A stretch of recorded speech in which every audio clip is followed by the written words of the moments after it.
Two-Headed Serpent, Session 4. We last left our heroes. They were in North Borneo, where they discovered some sort of doomsday device that looks like the clock is ticking down. They have less than an hour. They are in the medical tent. They found a vial. Actually, we're going to retcon a little bit. There's 2 vials. And Dr. Ashstein has read the notes from the real doctor that was there. His notes says that there's 2 vials. One vial, if you drop a eyedropper of the liquid on somebody's tongue, if it turns yellow, they have been infected with the yellow death. And yes, also they have. He has confirmed it is a yellow death. And the other vial is actually a cure, but it is not guaranteed to cure you if you use it. The cure is good for people in stage 1 and 2 of the yellow death. Mm. Mm. So are the people later still infectious? Yeah, and then he also found out that the infection lasts for a couple of weeks. Anybody that has the first stage shows no outward sign of the yellow death, but they're infectious. So the cure only helps if you've been in stage 2 or stage 3, you're saying? No, 1 or 2. 1 or 2, okay. So stage 3. Stage 3 is too late. Yeah, it's too late. All right. And the tincture or the fluid we have in the vial that tells us whether they are infected or not does not tell us how what stage you're in. We'd have to like tell them how long have you been sick. Yeah. We have to figure. Okay, all right. So that tells us that there's no way we're going to cure this, right? Because we can't mass produce any of the thing, and we can't cure people that are in later stages. You could do a test, and the people that aren't infected, you could probably take. Yeah, that's going to be my recommendation. We test what we can, and if they're not infected, we let them out the blast area. If not, we just leave them back. Well, I think we should start by testing ourselves. Yeah. That's probably a good idea. I've had a rebreather on the whole time. So first, let's roll all your luck rolls to gain luck as the beginning of the session. Okay. And I think you know what it is by now, or do you need me to repeat how much you get? Well, I've never made it, so how much do you get if you make it? No. You want to fail. Yeah. You fail. Fail. Okay. I made it. Yeah. If you make it, it's die 10 plus 5. 10 points. Okay. If you fail, that's when you get the extra. You get double the amount, which is 2 die 10 plus 10. And then if you're lucky, you always get an extra die 10. And maximum 99. So I'm back up to 87. Yeah, very lucky bastard. And that's with all the luck I spent last time. Well, they want you to spend the luck, so they want you to do stupid, crazy stuff. All right, so I'm at 20 luck now. Yay! Oh, you have 10 short of surviving.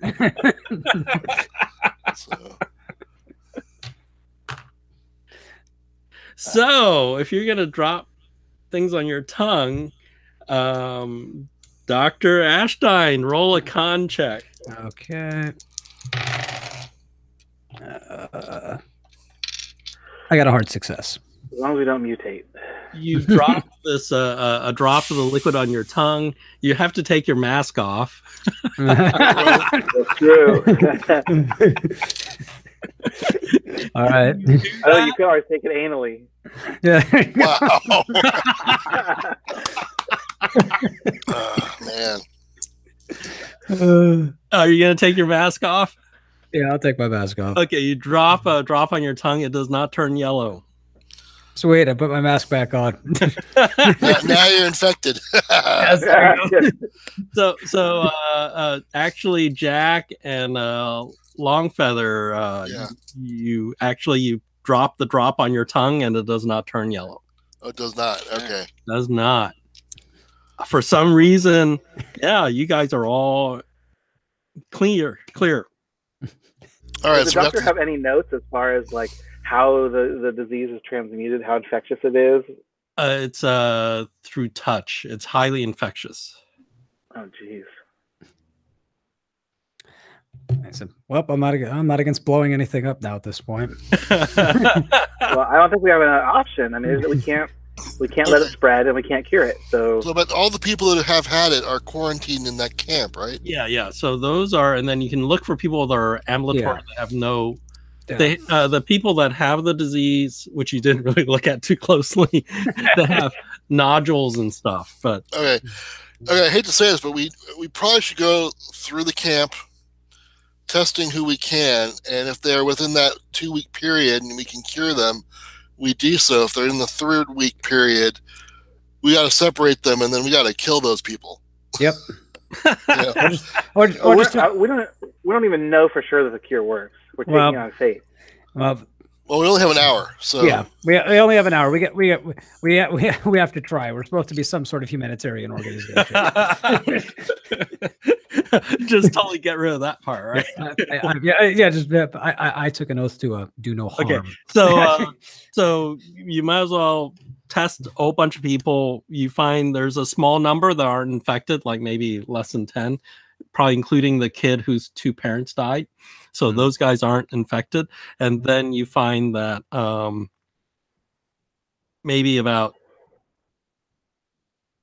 30 people, you're not sure if there's some that have no signs of the disease, so you know they're only stage 1, so they're fine, but they still need to be quarantined for another week or 2. Yeah. Right. Yeah. And then there's some that you're not sure if they're 2 or 3.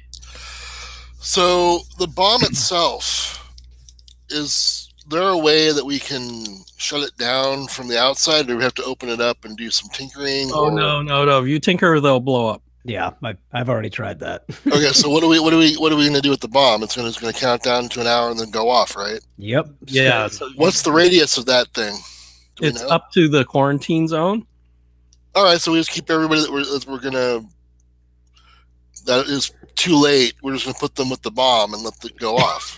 Yeah, this is a new quarantine zone. That's okay. So you have 2 options, right? You think about it. Either you could do that, which is fine, and then when you go to the fence where the soldiers are, you just say, "Hey, create another quarantine zone, and then move these people in it, and these other people are clear." Or you move the bomb further back a little, and then you just put the people that are okay near the fence. That's more iffy. I mean, I would suggest you go to the soldiers and say new quarantine zone, and separate the people we've given the cure to, and make sure that they're not going to mingle with the general population yet. They're just in another holding area. Create another new quarantine zone. Tell them they're quarantined for 2 more weeks. And then throw food at them for 2 weeks. Throw food at them. Yeah, after if there's no new symptoms, or they clear out, then they're safe. And you can say these other people are also safe. But if you want to be sure if they're paranoid, the people you test aren't infected, put them in another zone, right? And then let them sit there for a couple weeks. And then if they're fine, then let them go too, right? So you could do that. You want to do that? Yeah, so that's what I think we probably... I would suggest that. I don't know what the other people... What Good the other enough. group... Yeah, So we'll do that. Let me give you your sand bonuses. Boom! We killed a bunch of people. Sand bonus! Yay! But we tried to save. You killed the lizard guy. Yeah. You die 4 sand points for that. Woohoo! Hey, whopping 2. I know, I'm 17. Okay. And then you actually blew up the gate, right? I remember that. Yeah. Yes. You gain another die 6 for that. Woohoo! My dice hate me. Wow. And then here's the big one. For trying to save people, actually, versus abandoning all of them, you gain die 8 sand. Woo! Wow, that's a lot of sand I'm getting. That's for saving people. If you didn't do that, you let them all die, you lose die 8 sand. Wow. Oh, Jesus. I am so sane right now. Okay. Yeah, they're giving us a lot of sand and luck. So you tell the soldiers to do that. They build the area, and you just get out just in time. And then let me describe what this thing does when it goes off. Which is weird. They put it in a weird place, the description.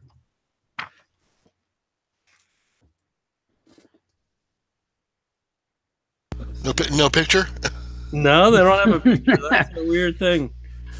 It basically opens up a portal somewhere.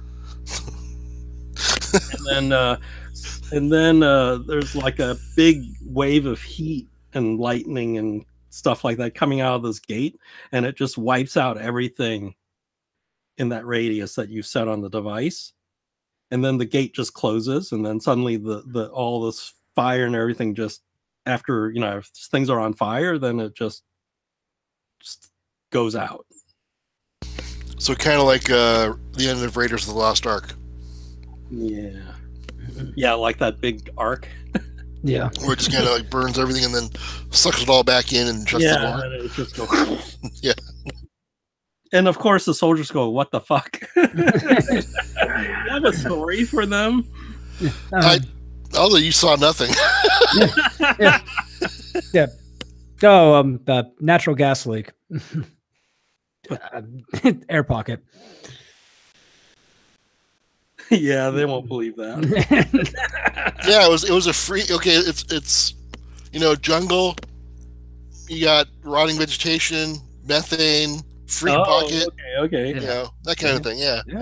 There's still leftover heat. So yeah, it says basically there's waves and waves of heat that come out of this thing, and then when the timer goes off, the thing shuts down. Yeah, so that's the story. It was someone was smoking a cigarette in the wrong spot. There's a sand loss. We're seeing it go off. Oh, man, I just got a bunch of sand. Yeah, make your sand check. That sucks. Okay. Who wants to stick around and watch it go off? I want to get the hell out of Dodge. I pass. What if it's bigger than an explosion than we thought? Nope, I did not at all. Oh, it's a die 20. Are you kidding me? No. I only have 22 sanity. Holy shit. I'm a very delicate boy right now. Yay, my dice that hate me. I only lost 4. Oh, yeah, so you came out ahead.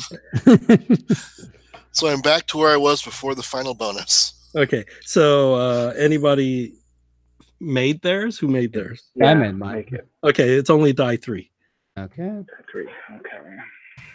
Yeah, you never seen it. I mean, in modern day, it's probably you've seen shit like this, but in 1933, it's like, oh my god. And kind of having been responsible, I'm sure it's a little disturbing. I'm apparently not that bothered by it. I only lost 1 sanity. I have become Death, Destroyer of Worlds. Exactly. It's like, guys, I've been melting people for the past couple days. when the gate closes down, right? There's this. I mean, these waves of fire come out, and then there's high suckage too when it goes down, and basically you figure out if you were near the area and you were an airplane or a vehicle, it'd be really hard to even escape this. I mean, it's doable if you go very fast. It's a good thing we didn't try that. Okay. Noted in case we see this device again. Yeah, or if you were going to drop it out of an airplane and it went off. Yeah, you get waves of well, first there'll be waves of heat coming out, and then there'll be big suckage right as oxygen gets pulled in. So. Mm-hmm. Okay, so then guess you'll call Caduceus, and then they send an airplane to pick you guys up. And also they want the 2 vials, right? And the notebooks, right? Because just in case. Of course. All right, I need to get to a hospital or something because I've only got 6 hit points. Oh, yeah. Caduceus has a hospital. I need to rest up for a bit. Okay, so the next thing... Not a well man. You get a dot line all the way to New York City. And then, yeah, you basically... Now, did we do all the level up stuff? No, not yet. No, we haven't. Do all the level up stuff now. Level up, yay! Do all your skill checks. And then all your damage and everything's gone. Okay. So, that did not go up. Didn't do anything. That one didn't do anything. Yeah, that goes up. Oh, that one did. Okay. Yay! And Yep, that one too. And of course.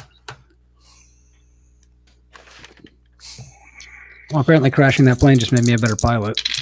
Yeah. Hey, you learn from. Yeah. Yeah. They gave you instructions, right? Yeah. Okay, so I have a note that Longfeather always got killed by this spider of Lang, and also Bronson also got killed by the Gug. Yeah. So when you heal up for Bronson, you now have those small scales. What? You have small scales. Small scales where? All over your body. But woohoo! roll a hit location to see where, like, the Gug smashed you. Die 20. Die 20. Well, I have scales on my forearm already. Yeah, but this is the Gug smash. 17. 17. Let me do the hit location. Do we roll for language Nakal if we made that one? Yeah. Okay. That's gonna go up. 7 points. Hit location. Hit location 126.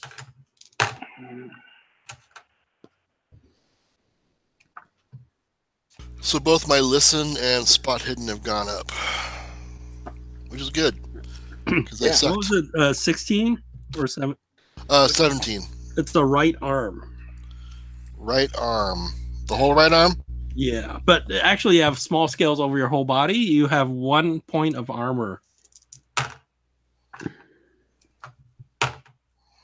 But it's more pronounced on your right arm. But you have 1 point of armor all over. And, dude, we're totally turning into snakes. And Mr. Longfeather, you heal up and you're looking yourself in the mirror, and then suddenly these retractable fangs come out of your... What? I want that. Great for opening a beer. Let me... So where does armor go on this sheet? There isn't, so just stick it near where your fighting body build bonuses, I think. Just remember it, because I won't remember it, so when you get hurt, subtract the 1 point of armor. So the bite is a... if you ever want to use your fangs, Longfeather, it starts as a fighting bite skill, and it starts at half your brawl skill.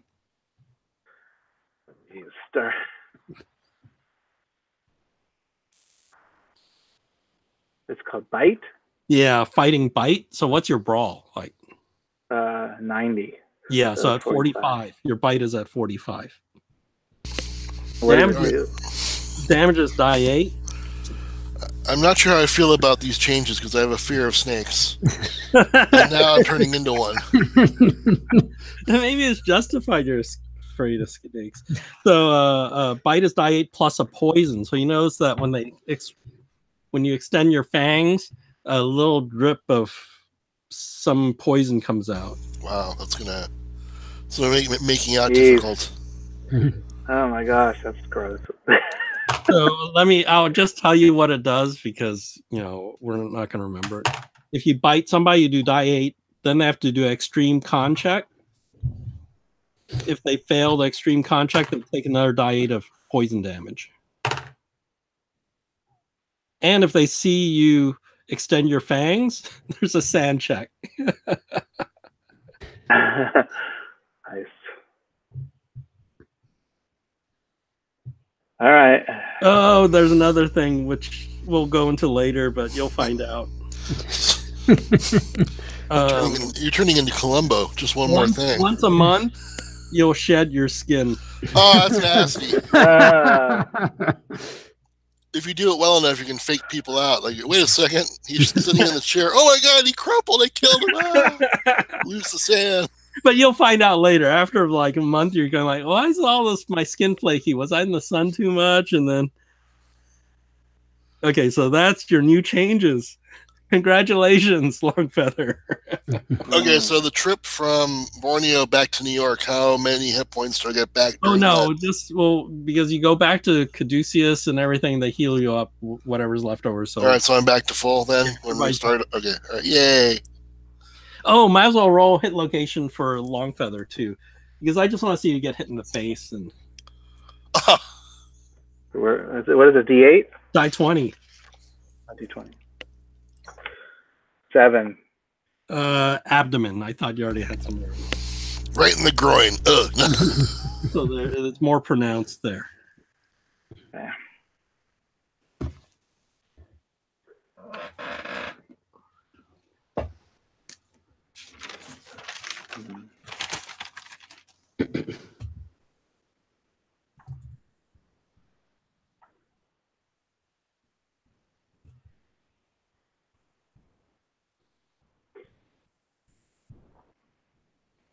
Okay, I think that's all the housekeeping. So after you're all healed up and everything, but it takes a while, right? So probably Bronson had to. Probably Longfellow was really hurt too, right? Yeah. Yeah, I'm down. So So we go back and recuperate? Yeah, you guys recuperate. Does Dr. Ashstein want to snoop around the building at all while your buddies are recuperating? Yeah. Where do you want to go? I want to go. I want to go check out that mummy that we found. Oh, you look through the 6th and 7th floor, and you don't find her anywhere. It's really weird. All right. So if I'm not gonna find her there, then I'm gonna try to check out the R&D department. What do you mean by the R&D department? The research and development departments. See what they're finding with the Serpent People technology. So there's the. But you know what's funny? They've been always just storing the stuff in that artifact storage area. Mm. And there's no like guards or anything in it. Yeah, there isn't. It's just there's stuff there. You can dig through it and see what's there. Yeah, I'll dig through it. Okay, there's a random chart. Let me find the random chart.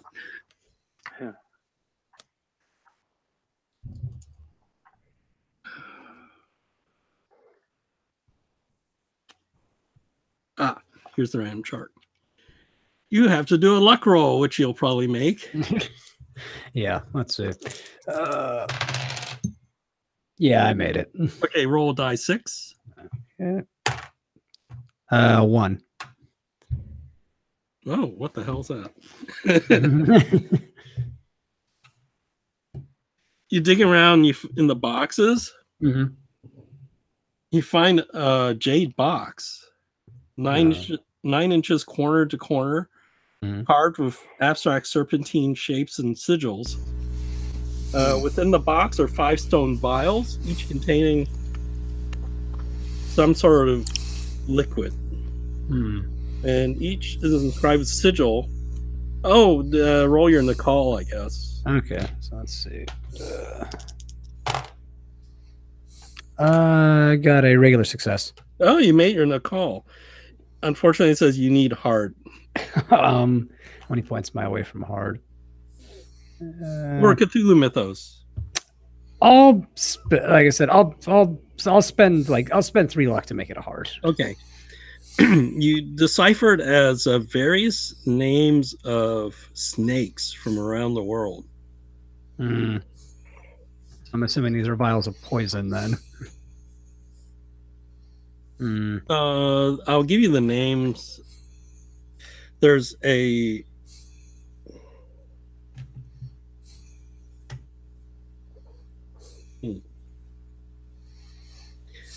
well, they just gave me what they do, but not the name. So oh, okay, that's fine. I'll give you the name. One says desiccating venom. One is dissolving venom. One is called explosive venom. Mm-hmm. One's called mind-killing venom. One's called skin-shedding venom. Mm. Those are the names on the vials. I'm going to carefully pocket those. Okay. And let's see. So I'm gonna really, this stuff seems like it could be very useful. You want to dig through there more? Yeah. Roll your luck again. Which we're probably gonna make. I got it. Roll die 6. I got a 5. Holy crap. They just have all the shit lying around.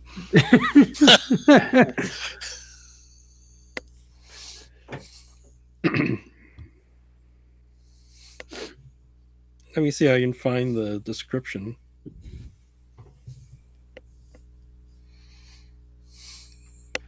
They tell me what it does, but where's the description? Oh, that sucks. They don't tell me what it looks like. So maybe it's in a different... Maybe it's in somewhere else. It's...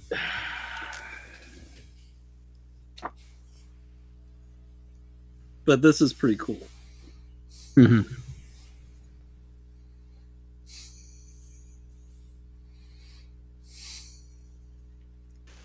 Or I can make up what it looks like. I sort of have an idea what it might look like.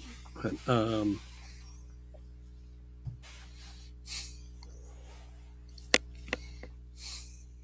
yeah, I'll just make it up.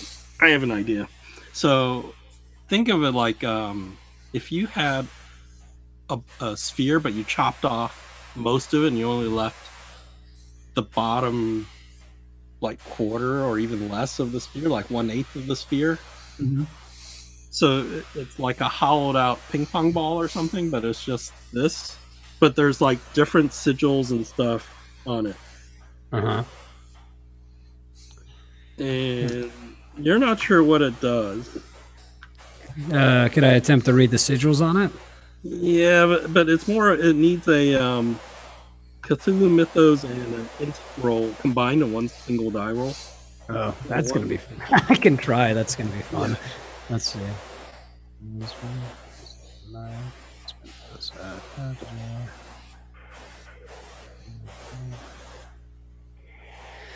Okay. So this one's a long shot.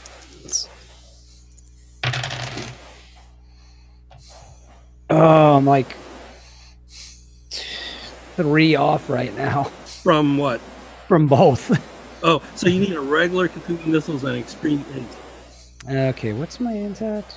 The int I got. I already have the extreme int. If I spend a couple of points of luck, I can get the Cthulhu Mythos. It may be worth it. Okay, I'll spend 3 points to get a regular success for Cthulhu Mythos. You think it has something to do with gravity manipulation? Hmm.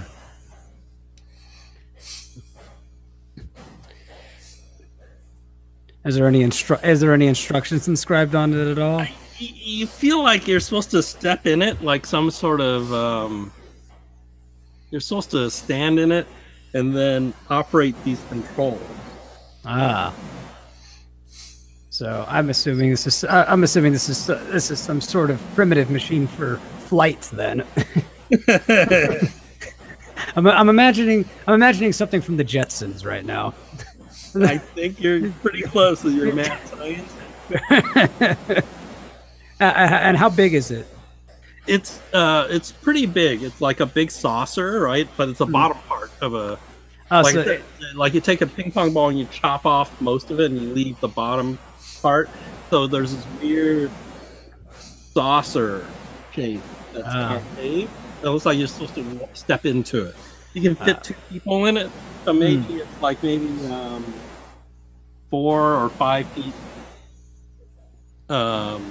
diameter. Okay. So not something I can put in my pocket.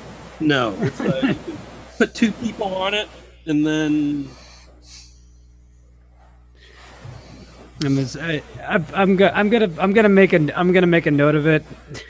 And it looks like you get in it, and you can bring another person, hit a certain button, and then it will affect the gravity and do some other stuff.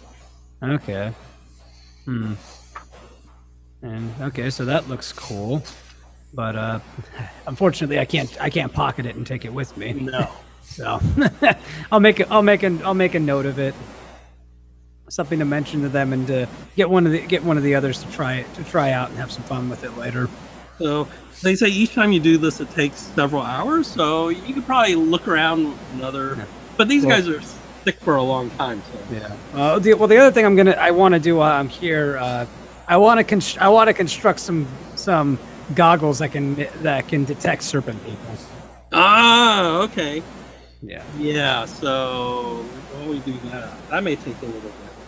Yeah, because that'll take some time, but I find it'll probably be immeasurably helpful in the future. So that one. Okay. Let's see what the.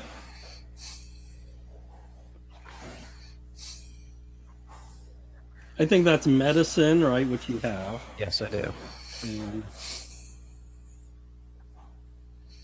from a distance or from goggles? Yes. So do you have electronics? Repair. I see it. Yes, I do. Okay, so roll that. Right? What level of success did you want me to get on them? Let me look up the rules for that. Yeah. Because I assume your medicine, you're going to do really well for that. So. Oh, yeah, that's not going to be a problem. And, it's like the combined roll. Okay, so for medicine, I've already gotten a hard success for that.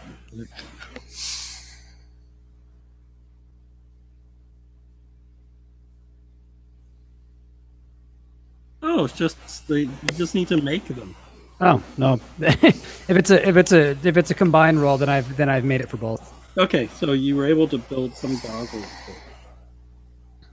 Let's assume it checks the body temperature. So let me explain how your weird gizmo works. Yeah. It checks the body temperature. Because these guys are reptilian. They're slightly off from human. The only issue is somebody's sick with a fever or something, or something that it may give you a false positive, but... Yeah, but when is that going to happen?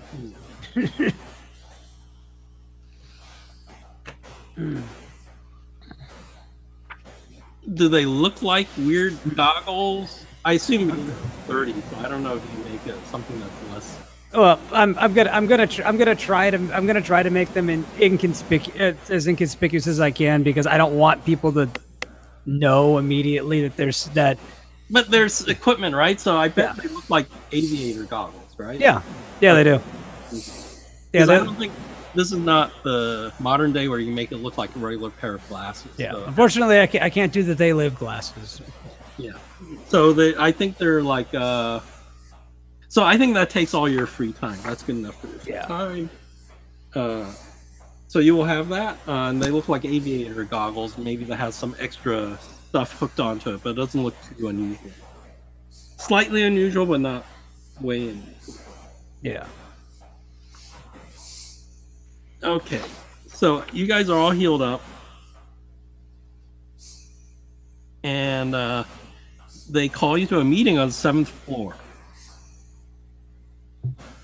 And as you head towards the meeting room, you go by another meeting room, and you see the mummy that you had saved. She's in the meeting room. She's strapped into a chair. There's two scientists in the room with her. One has some sort of syringe. As you walk by, you look in the room, they see you, and one of the scientists closes the door and walk by so you don't see the room. But it's not too late to do this.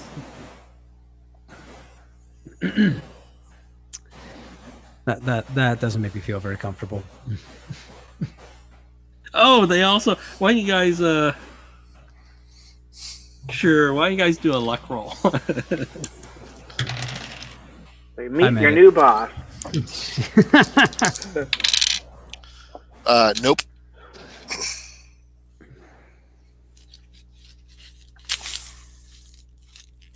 Anybody?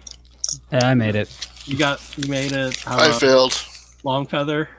I failed. Okay, so as this happens, you notice this lizard lady. Her eyes rolls up, and she meets your eyes for a moment, right before the scientist closes the door. What?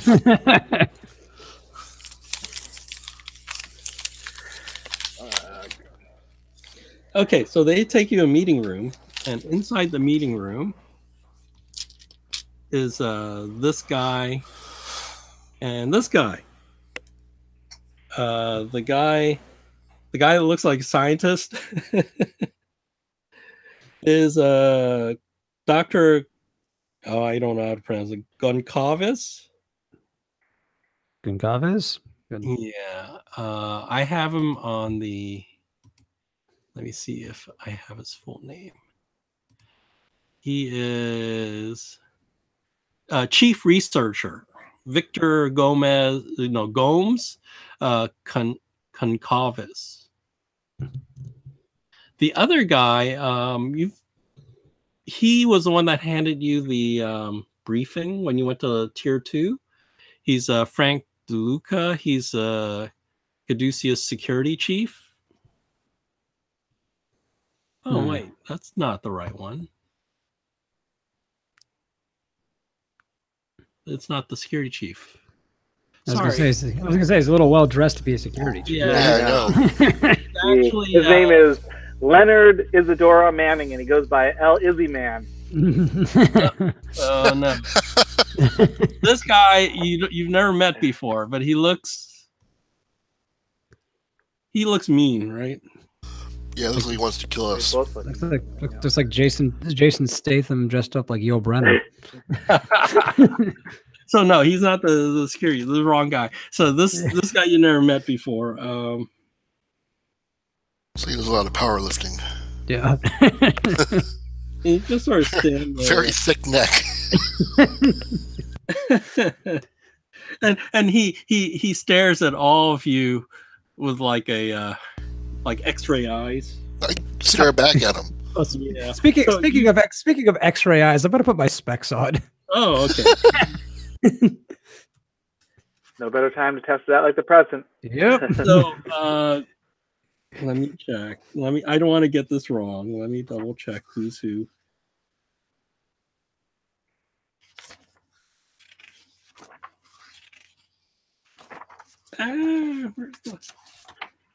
This is important, so I don't want to fuck this up.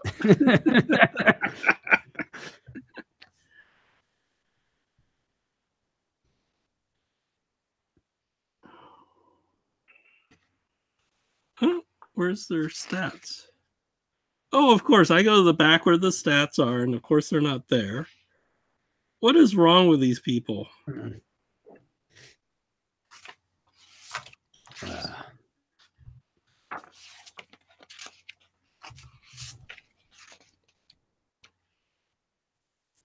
Sounds like a real intuitive layout system. I know. Remember, they should put all the stats on the back, right? So I go to the back. These two characters aren't there. God.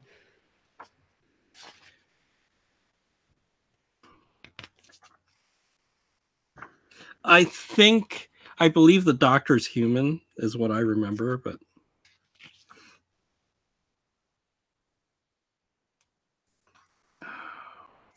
come on.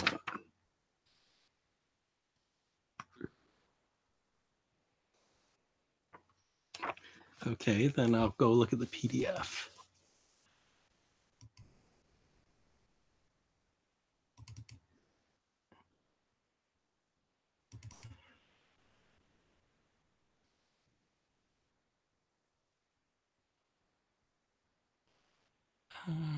Gomez.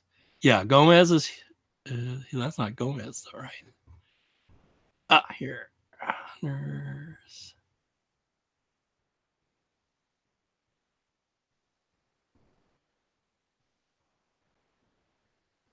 Oh, this is hilarious. Even on their handouts, that's a separate thing. The info's not there.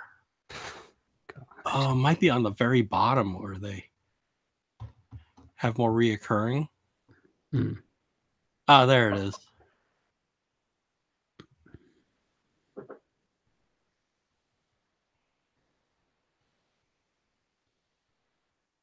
No, yeah, Victor Gomes Concaves. He's human. Canning. Or so they say. Yeah. Canning. His body temperature is a little off. He's a lizard. Or at least partly lizard. So he stands there, and then at the end of the room, so they ask you to sit, right? And then and they say, the doctor goes, Joshua Meadham is coming to meet with you. He is the head of Caduceus. This is like a great honor. And so like a moment later, the door opens and this guy in the suit pulls a chair back. Joshua Meadham comes in and sits down in the chair. Is he like the head honcho? Yeah. You've seen his portrait like downstairs in the lobby. And Ashstein, you're looking through your goggles. His body temperature isn't right either. I'm getting a sneaky suspicion. I can't trust most of these people.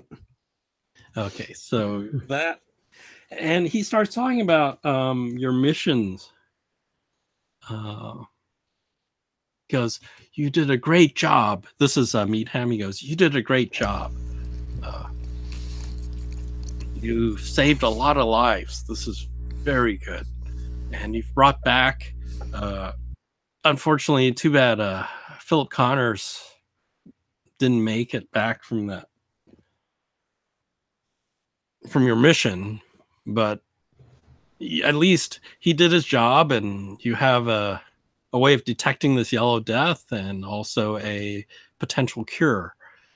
And they tells you because it's been a couple weeks after you guys came back to heal up and stuff. He goes, and he says it did work. They did save those people that were quarantined. Yay. So he says, Caduceus thanks you for what you've done. And also, he heard about what had happened. Oh, yeah, what I forgot is they debrief you when you come back to, like, what happened, right? And he tells you, he also says you did a great job in Bolivia. And is there anything else?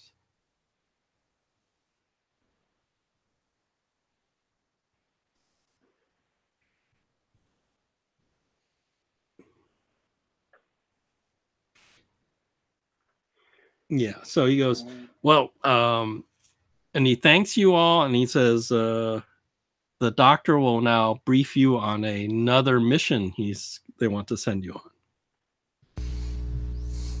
And then Meadham's the guy in the suit pulls the chair back. Meadham stands up, and then they leave the room. So this guy's gone. This guy's gone. Goes, I'll read the thing. He goes, a cult worshipping Yig, the father of snakes, has come to our attention. They are situated in a small town in Oklahoma and are using a guise of a Christian church. I do not want to take a heavy-handed approach here, at least not to begin with. We need to find out the root of this. I want you to find out how this backwater town has turned to worshiping this particular god. Be on the lookout for serpent people. Remember, the inner night is dangerous and can appear just like you or I. I will escort you to the lab where you can listen to recordings that are being broadcast by this deviant church.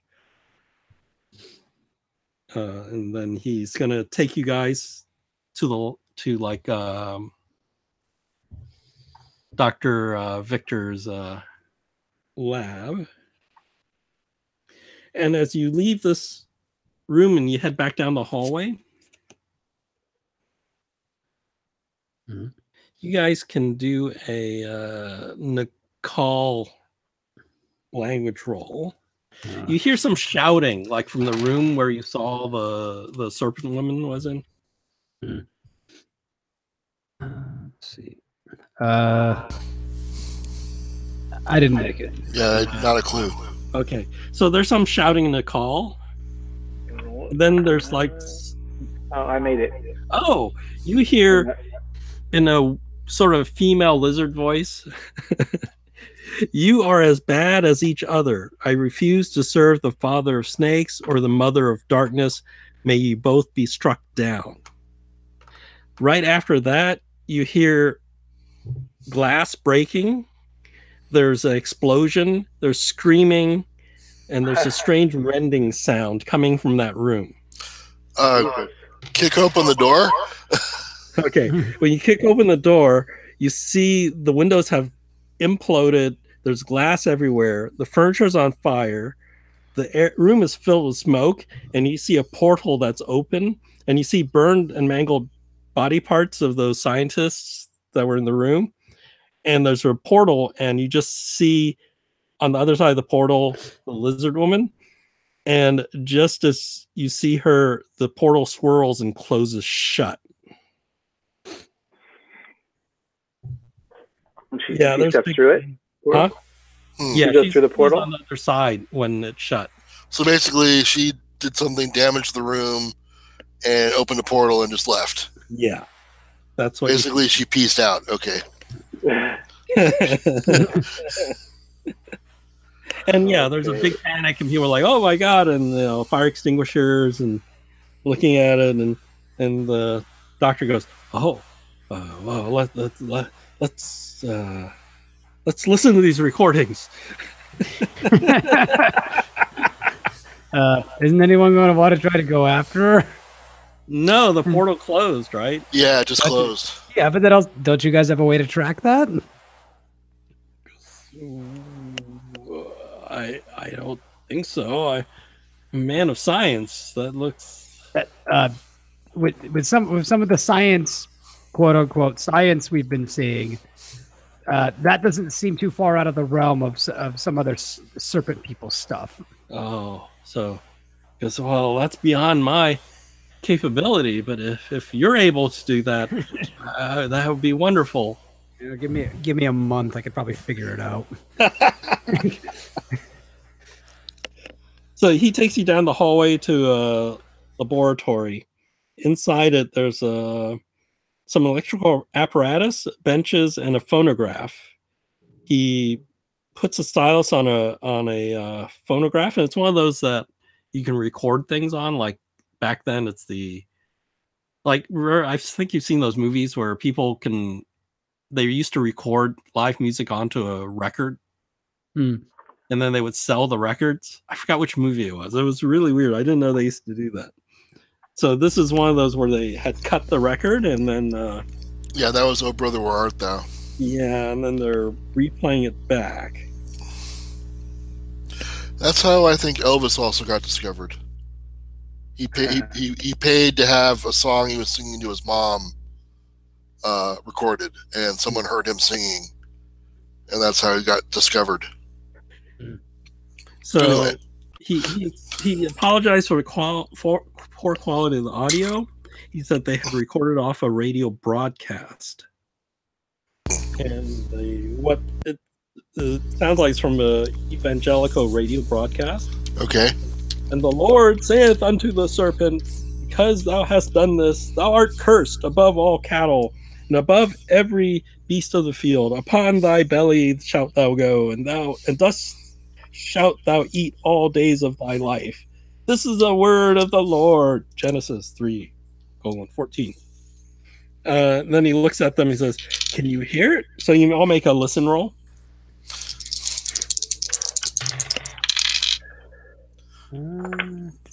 Nope. I made it. Oh, Yeah, I did not, and I'm not going to spend the luck to make so it only happen. the mad scientist actually hear like another voice underneath that, like, and so he readjusts the dial and isolates certain frequencies. So now you can now hear like a hidden speech underneath it, which actually the doctor, you actually picked it out, but he's basically making it so that everybody can hear it too. And you hear it's Nazcall underneath. Huh. And it's a voice saying, "Those who wish to seek the truth are instructed to make their way to Bingham, Oklahoma." Huh. Free buffets on Sundays. Yeah. It says, "Wondrous yield the ungodly under Yig, bestowing blessings to lie and strike. The blessings yield waiting heart. He under who upon curious lies, and him waiting of the serpent's curious mind glittering." He goes,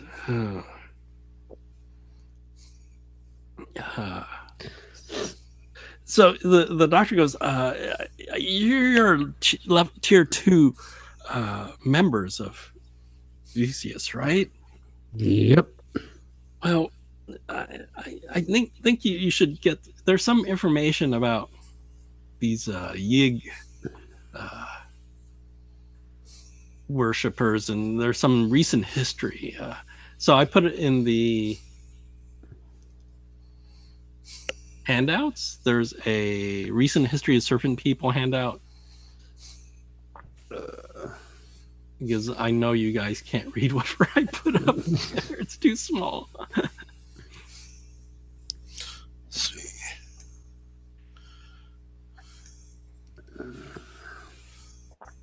Oh, that's tiny. Oh, wow, that is. Well, you can click on it and it should Yeah. open up in the PDF.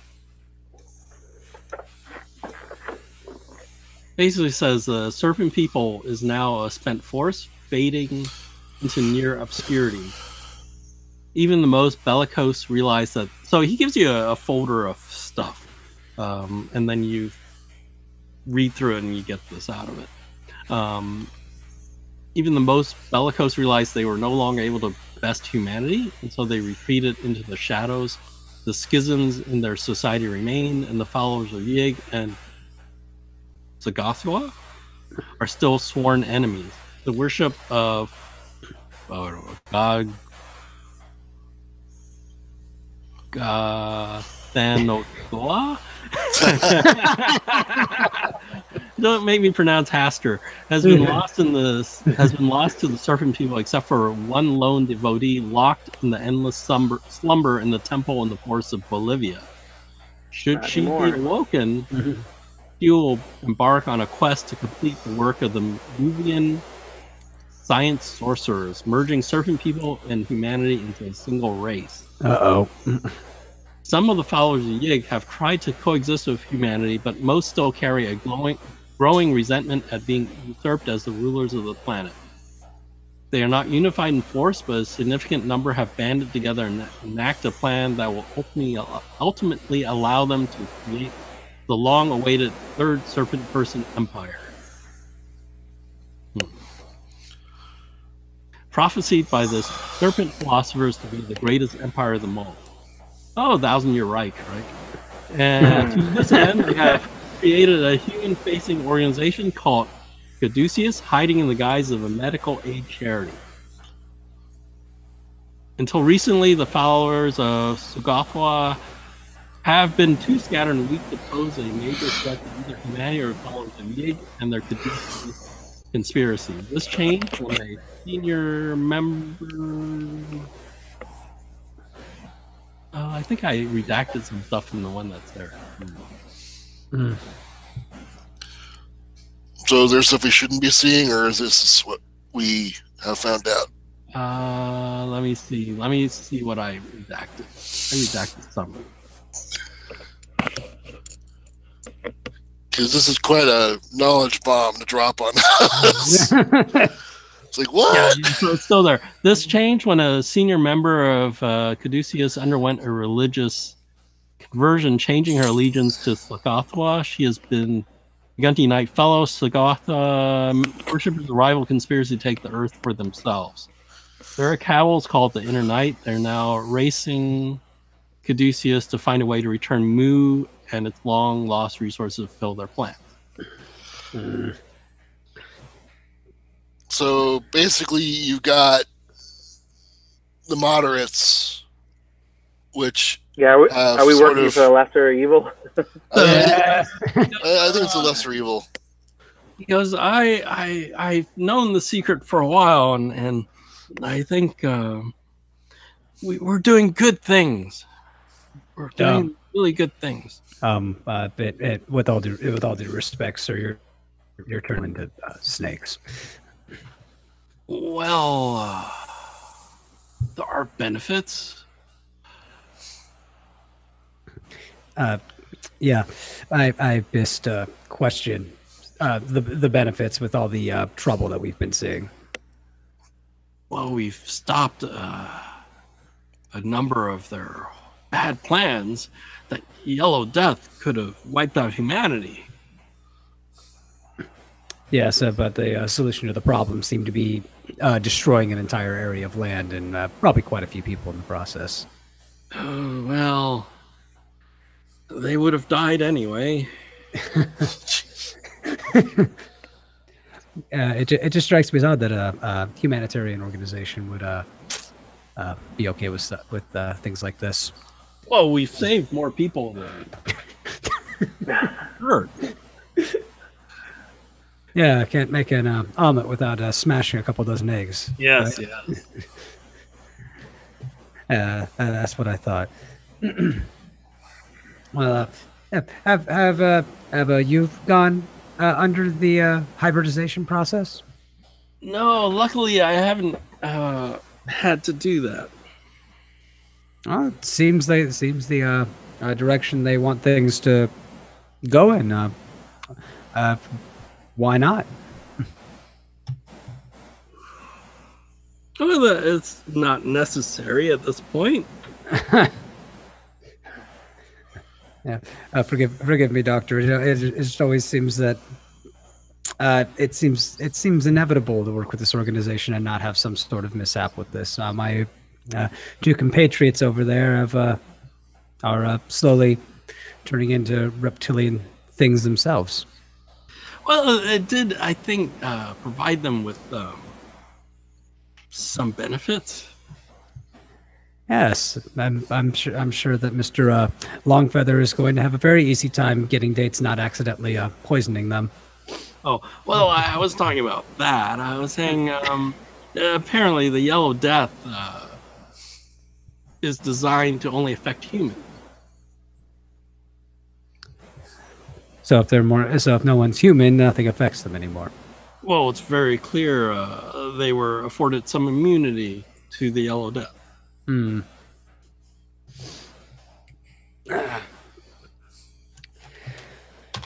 Well, at any rate, it seems like this cult seems to be spreading their message through the radio broadcast. Do we know where the broadcasts are coming from? Yes.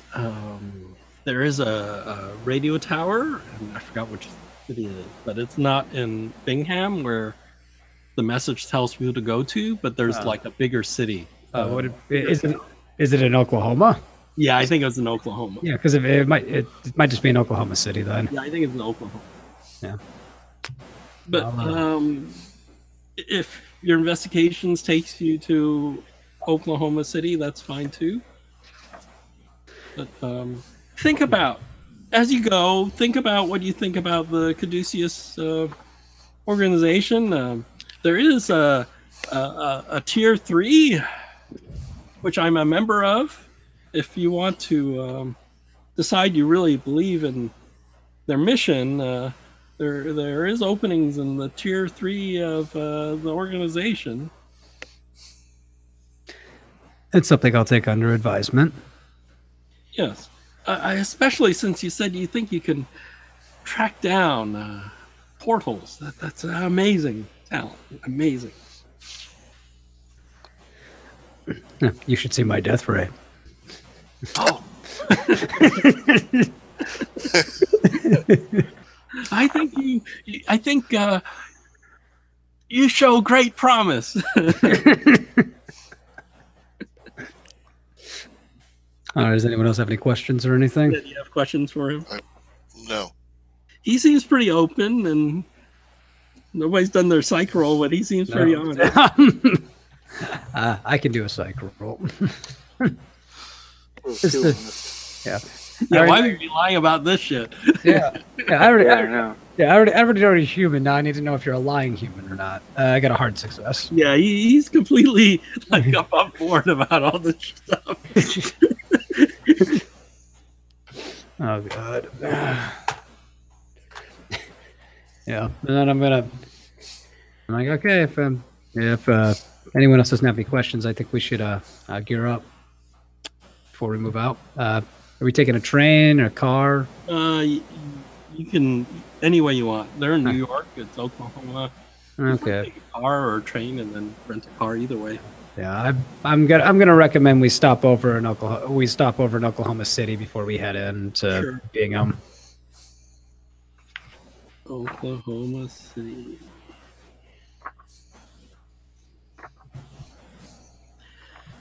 So you go to Oklahoma City. It's not too far from the Bingham when you go to Oklahoma City, so you can rent a car there and drive. I forgot the direction, probably south or something. But you go there, and it's like a radio station. Oh, drive NPC. There's some station manager there, right? If you want to talk to him. Yeah, I'll talk to him. What do you want to ask him about? Oh, I just want to ask him about the program with the sermons and preacher on it. Oh well. You know, we do a lot of religious programming, and yeah, this one seems pretty special. What do you know about the guy doing the broadcast? Reverend Cornfield with a K.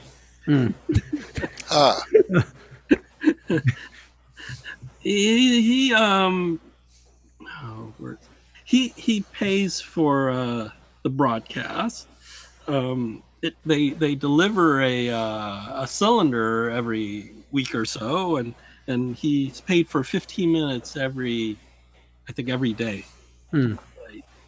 About how long ago did he start bringing the recordings in? Oh, let me see.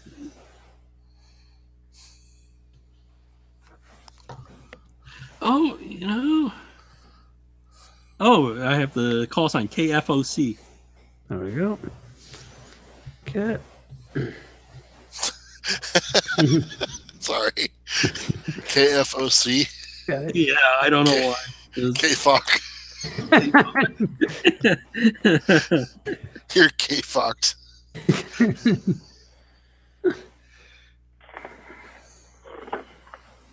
Oh, interesting. He says they just delivered.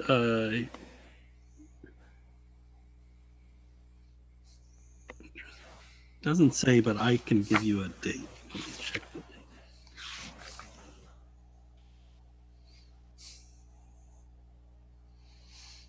About maybe 2.5 months ago. And hadn't heard of this guy before then? No. I said, you ever listen to the broadcast yourself? Oh, you have to. So he's just basically making a secondary broadcast in Tikal underneath, right? That's what's happening. So this guy just hears the regular stuff, and it's the standard Bible thumping stuff, right? Yeah. And I said, you guys have a. Okay, so do you guys have a central room for like the incoming recordings and everything, or do they just drop them off up front? Oh, they drop them off, and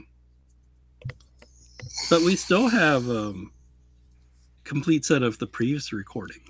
So you keep them? Oh, we have them.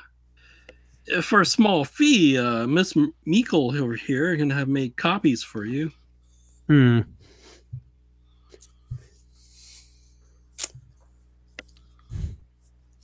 I'm gonna say we need copies, but I'm gonna just give us a moment and just talk to them. Like, we need to smash all those recordings. Yeah, we do, but we might want to get intel and find out what the other recordings are saying. If it's like a series of messages, or if they're just doing the same message over and over. Yeah, so we'll get the copies, and we're gonna have to come back here to stop that. Yep. It's a nominal fee, right? It's the materials plus some amount. Yeah, so we'll pay the fee to get the copies. And they're happy. So they have to be doing it. There's some technical end to this, right? Because you have to use some kind of technology to splice the two. Mm-hmm. Either technology or somebody's talking to Skal in the background while he's doing the preaching. Maybe, you don't know. Yeah, I'm imagining some sort of weird recording device that he's using. To get the double layer thing. So whatever we do here, we're gonna have to go stop it there too.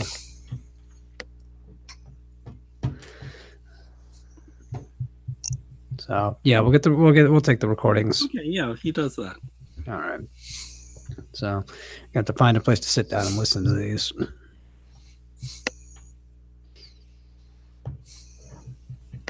Oh, in Oklahoma City, definitely you can find a record player or something. So yeah. Okay. Do you want to do that before you leave? Yeah. Okay. Basically, it's preaching, but underneath it looks like over time the guy got better and better at it. So it's like a learning process. So the message gets better and better and cleaner than a call message. Yeah. So it doesn't look like a full blown. So. Do you mean somebody who wasn't a native speaker getting better and better? Or like if somebody was saying, "Oh, come on down and do this," right? At first, it's more rough, and then it's more like the guy got more practiced at it, and it's cleaner, and the message gets more compelling over time. Like the guy's polishing his pitch. Okay.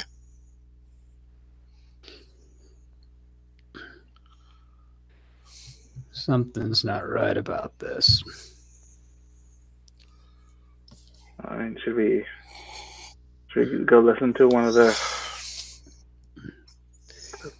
sermons live? Yeah, like I said, we probably should. Well, the one thing I want to do before we even do that, I want to get into the station and get the rest of all of those masters of the recordings and get rid of them. Oh, you want to have somebody sneak in there in the middle of the night? Yeah, I want all that stuff gone. So I don't think they play 24 hours in this time. They do shut down at night, so you could, like, in the middle of the night, have somebody sneak in. Let's see. What's my lockpick skill at? And why don't we just set fire to it? Just blow the building up. The wax cylinder. The poor radio station. I mean, that'll stop the broadcast, right? Yeah. Well, like I said, that'll definitely stop the broadcast. To me, that seems a little bit extreme. Let's just nuke the building. Yeah. Hey, can we get one of those devices? I think if we're gonna do anything, we just have to find the master room for the records and just torch that, wherever that is. So that way we don't, because I don't just smash. You can look up the things and just smash them, right? Well, I don't. The only thing that I'm concerned slightly about is, if this is some sort of cult thing, I don't know how far their reach is. I don't know if there's people at the station that are part of it or working for it, but if you smash all of it, they're not going to be able to target specifically like, oh, they just smashed these things. Oh, I see. So you, through obfuscation, Yeah. why this was destroyed? Exactly. Sure, if you want to do that, who's going to sneak in there? What was the highest stealth? That would be me. Okay. Probably, yeah. Yeah. So you're just going to send Longfeather in there by himself? Yeah, my stealth's only 30, so. My stealth's close to 30.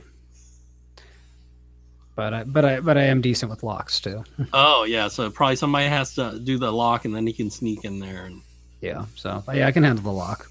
Yeah, why don't you do the lock first? Okay, so I got a success. Okay, so you were able to. It's not a difficult lock. It's a radio station. There's no money in there. and it's Oklahoma. It's Oklahoma. It's the middle of the night. Okay, you do that. Why don't you do your sneak Longfeather? This is just a way to get check marks. Yeah, basically. Otherwise, you break the door, right? Yeah. Standard success. Okay, so you go in there. It's like nothing's. The lights are off. I guess you have to take a flashlight, look for the room with it.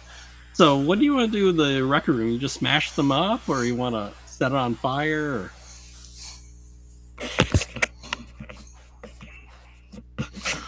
Probably setting on fire would be best because that would melt or burn everything. Yeah. Okay.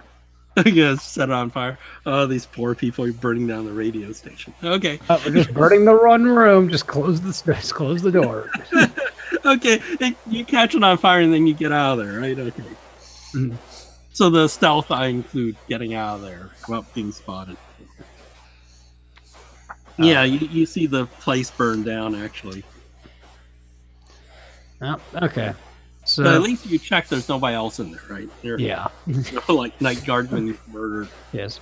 We didn't purposely murder anybody. So, yeah, with that, I'm like, okay, so now maybe we should go check out Bingham. Okay. So you go to Bingham. Okay. Bingham is 50 miles southwest of Oklahoma City. You go by peanut and cotton farms. It's warm, 70 to 100 degrees Fahrenheit.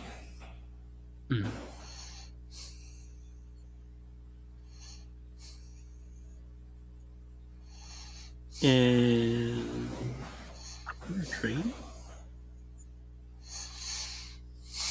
Town church. I don't think there's a train station. No hospital.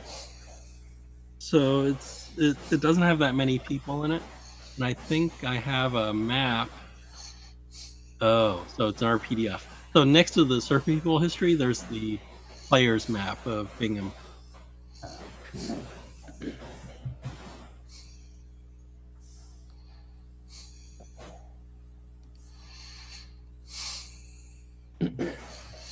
Let's see. I assume you burn the place at night. In the morning. Oh yeah. Yeah. So I guess you when you want to arrive by? I get there in the morning. Maybe time to get some breakfast or something. Okay, so like 8 in the morning. So you leave at 6 in the morning from, or even earlier because you can't drive that fast back then. So if you leave 6 in the morning, you probably get there at 9 in the morning. Right, I would say 3 hours to go 50 miles. Mm-hmm.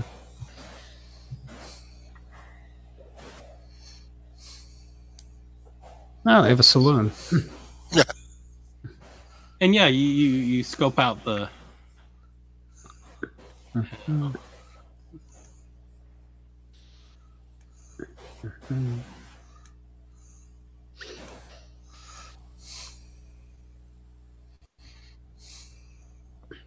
guess you're arriving from. Oh, you're going in that road. You see, there is a station. Yeah. Road. 3. Oh, there is a railroad station. So you you come near through Deerhead, right? Yeah. Deerhead Road, and you'll go by the Deerhead Saloon. And then you'll see the telegraph station, post office, and the railway station. All right.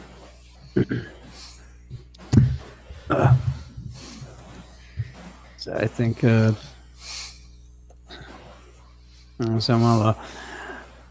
local watering hole might be a good place to start getting some information around here. And Go to the saloon in the morning. yeah, hey, if they serve food. Yeah.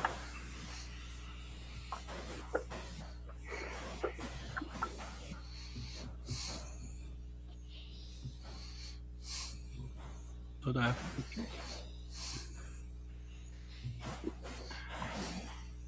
don't need that. We don't need that.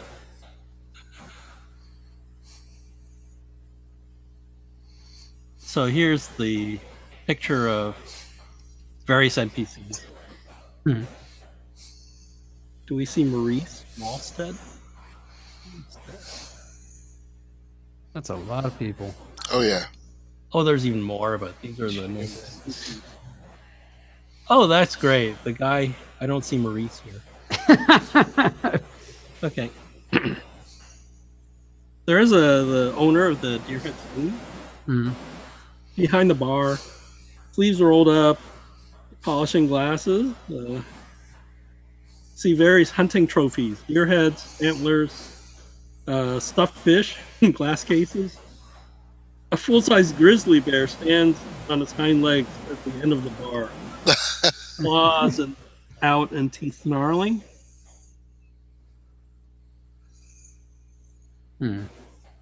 It looks pretty quiet. 9 in the morning. Oh, what can I do you for? Oh, I said, oh, we just got in. You guys serve a good breakfast here? Oh. Well, unfortunately, we don't serve food this early. Cook's not in yet. What time does the cook show up? So, another hour or two. What time is it now? 9 o'clock. 9 in the morning. Oh, okay. Really? All right. Is Hillard? Oh, Hillard's there already drinking. Hillard Fowler, the guy with a beard mustache on the... I don't know if it's... Oh, that guy? On the right-hand side. Yeah.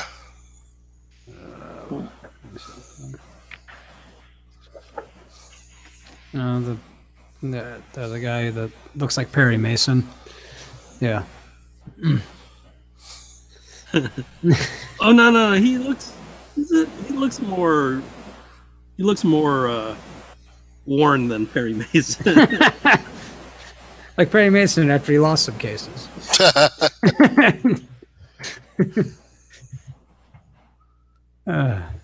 So yeah, there's a guy drinking at the bar already. Yeah. They don't serve. I said they don't serve breakfast.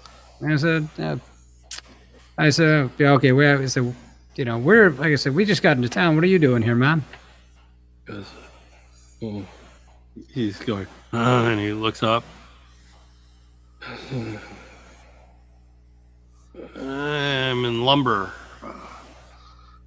The lumberyard fine. Straight grain lumber. Grain. Oh, can I have some more grain alcohol?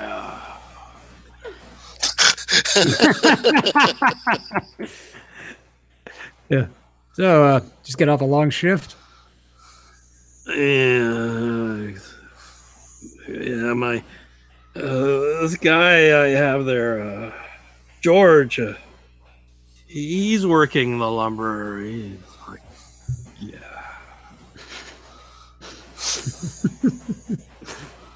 Wow. Yeah, there's something wrong about George. What's wrong with George? Well, after the Reverend healed him, he's not been the same. Do tell. Oh God, it's just he's like some sort of fucking monkey or something. I mean, he just like does all the work, which is great, but he's not quite right. Not right at all. Hmm. And you said the Reverend healed him? Oh yeah, the lumber fell on him. These big 2x2 sort of supporting beams, just fell on him like pickup sticks. Crushed his pelvis. Damaged his spine. Didn't think it was gonna live. Reverend Cornfield prayed over him. A fucking miracle occurred. And now George, he's like climbing over the lumber like a fucking monkey. Not right. And has the Reverend been healing anyone, other people? Yeah. And any other strange things happen after that? You seem a little bit. Seem very curious. Hey man, we just got in from out of town, and I'm hearing all sorts of things. And I heard this broadcast on the radio from this preacher guy. You see the bartender spit in the glass and like polish it. And he's like eyeing you guys. Yeah. Oh, yeah. But like I said, let's get a round of drinks here. Oh, okay.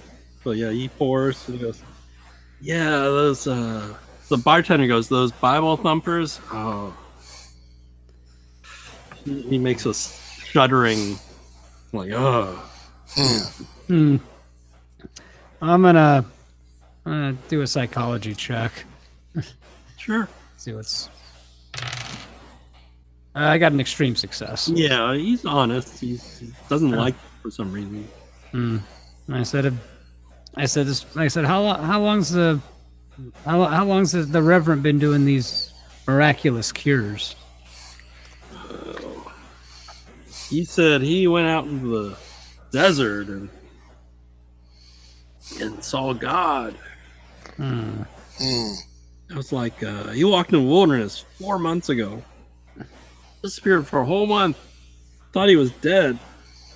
And then 2 months ago, George got hurt and he healed him. And then 6 weeks ago, Pearl Schoenbaum, he healed her too. But once the Reverend got them to this religion, they don't come to my saloon no more.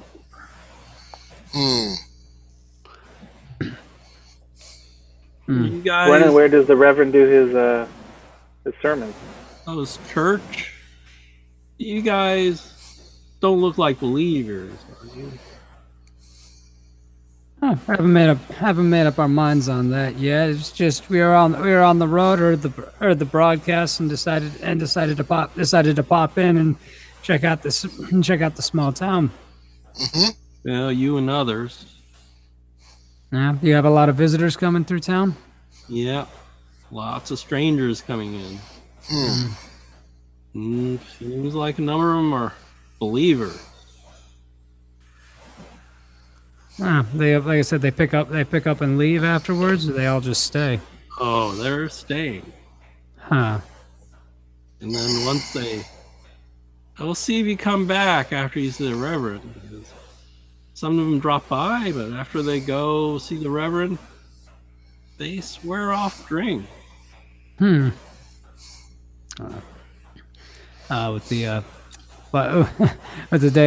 days that I always have, I could never imagine stuff like that. Well, it's not like I'm not a God-fearing man, because we still hold prayer sessions here in the bar. You don't go with that prayer preaching. I don't think they're preaching right. Yeah, this Reverend's preaching seems to be does it seem to be popular here in town? To some, not to others. Hmm. So it seems like it. That seems like y'all have a little bit of a schism going on here. Huh.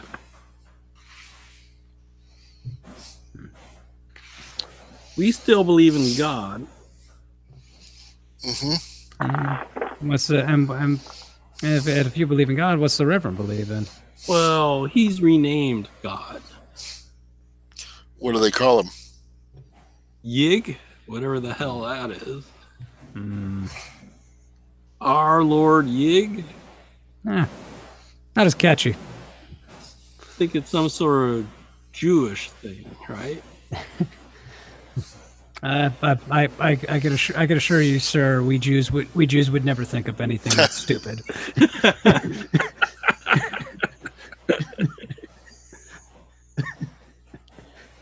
Right? You figure he's confusing Yahweh with Yeah.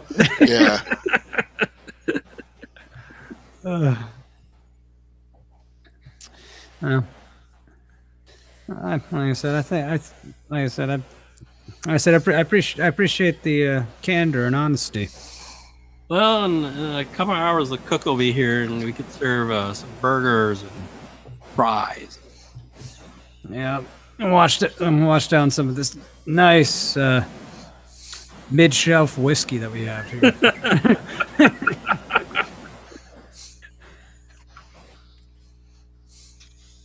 Because once they're giving me an expense account, that's not top shelf ain't happening. So that's the saloon. Yeah, it's a little bit early for people being in there. Yeah, we're gonna have to branch out. I want to talk to these people that have been healed.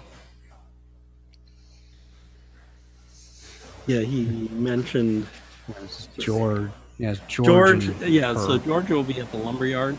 He mentioned Okay. the name Pearl. Yeah. We don't know where she is. Well, we know where one of them is. We can go try to Yeah. talk to George. Good old Jorge. Yep. So you want to go to 11, which is the lumberyard. Where Yeah. Oh my God, you have to go through town. Yep. We're gonna have Oh no.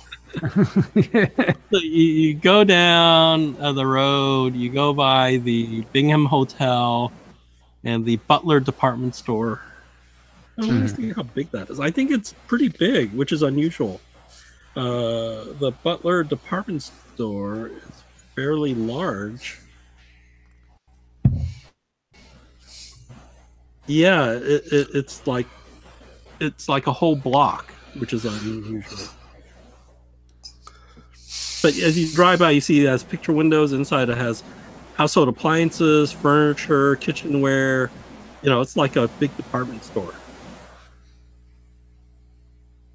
And then you go by 7, the public library. It's a small library.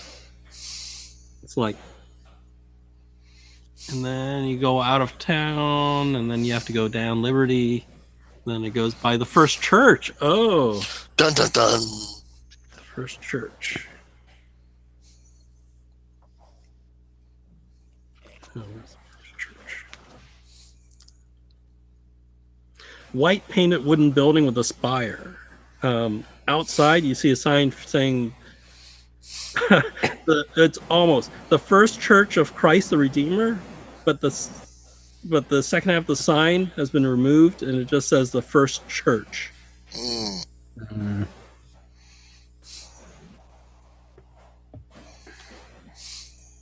Interesting. Then you go by that, and then you hit Tannery, and then you go all the way to the lumberyard, which is out of town.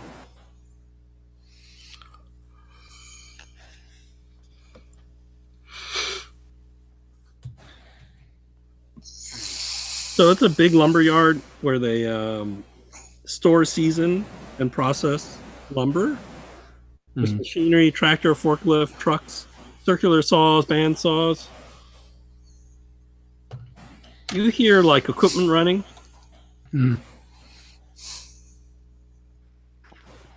You know, like that weird sound of bandsaws going. Mm-hmm. So somebody's maybe cutting boards or something.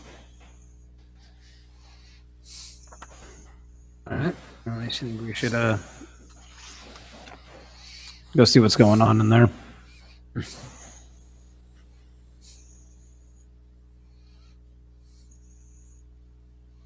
Yeah, so you see this guy. He looks pretty young, in his 30s. He's cutting boards. He's wearing the checkered shirt, right? I mean, the lines, the sort Plaid. of plaid shirt, yeah. The red and black plaid shirt, right? Mm-hmm. And you see him there cutting wood. You guys, you do a spot hidden. Okay.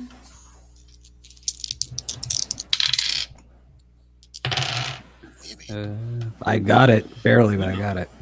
Yeah, I got it as well. Yeah, you know, it's a little thing you notice as you come up. He doesn't blink much. I'm gonna put my goggles on.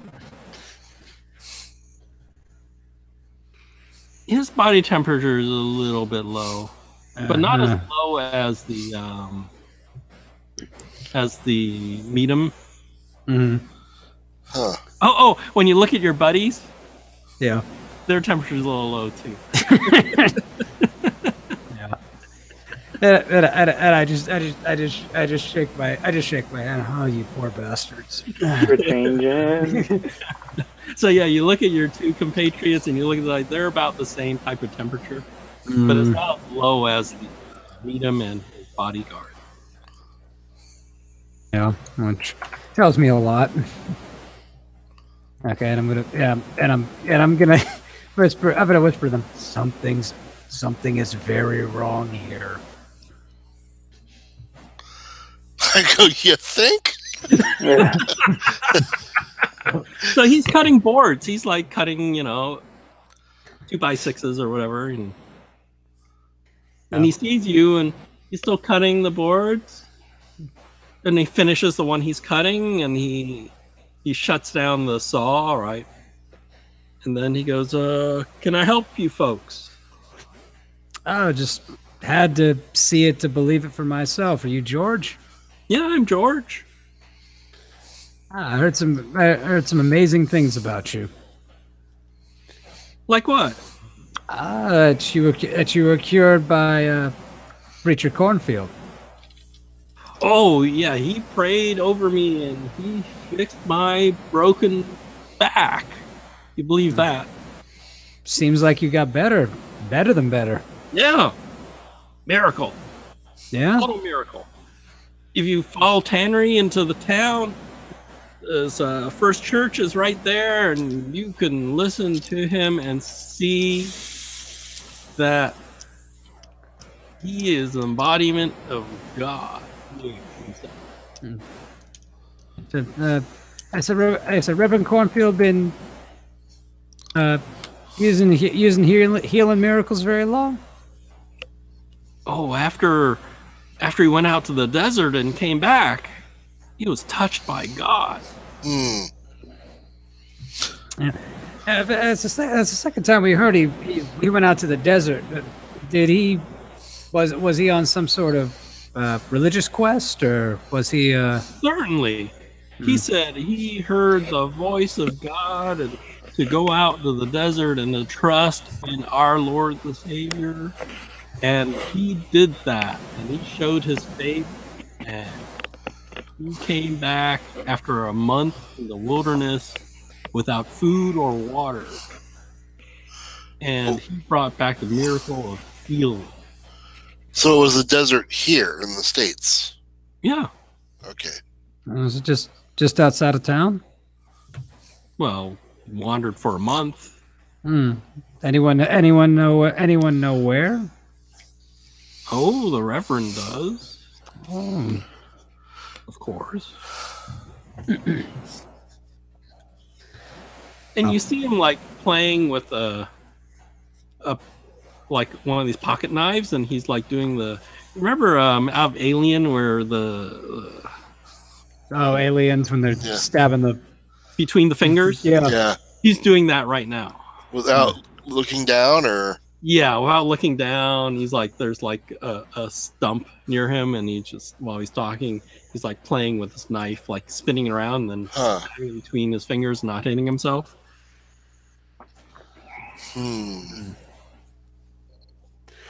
And he sees that, so I go, "Oh, you want to play?"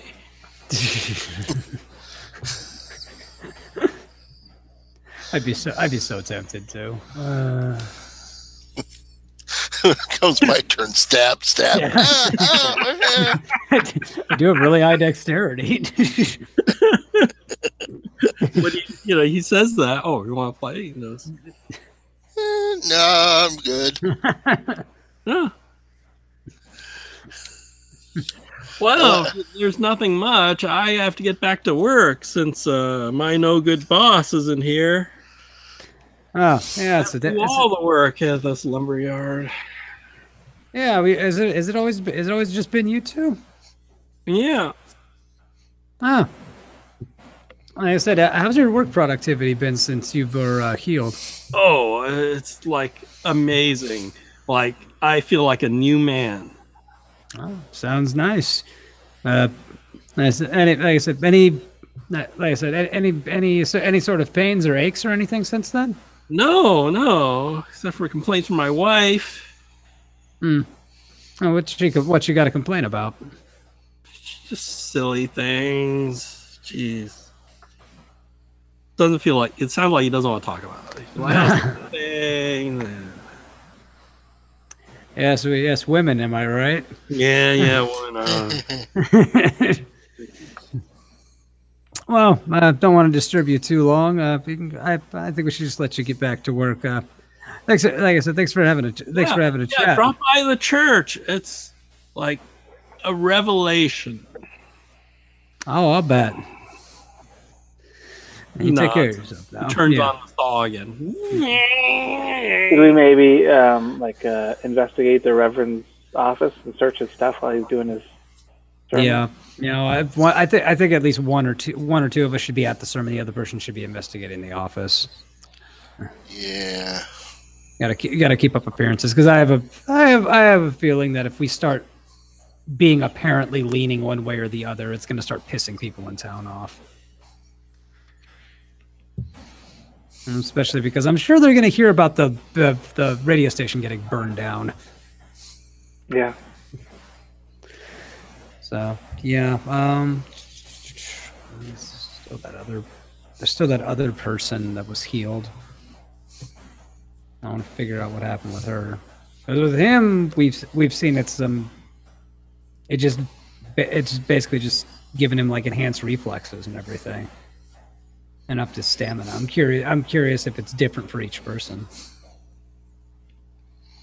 Yeah. Yeah. So yeah, we need to find out where this Pearl person is.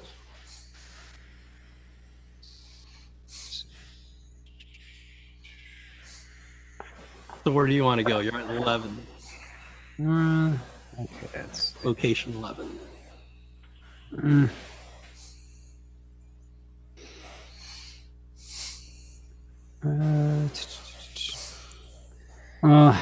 How long are we planning on staying in town? There's a hotel here. We might want to. Yeah, we might want to check into that for at least one day, maybe two. Yeah, go to the hotel, get some rooms. Yeah, I concur. Okay, so it's like 8, right? Number 8, it's the hotel. Okay, so you go back Tannery. Are you gonna go up towards First, or are you gonna go all the way to Main Street and up?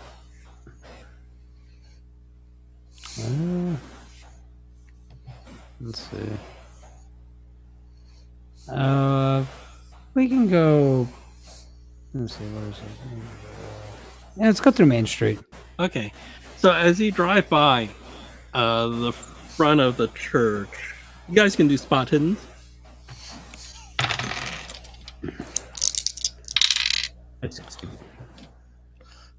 No.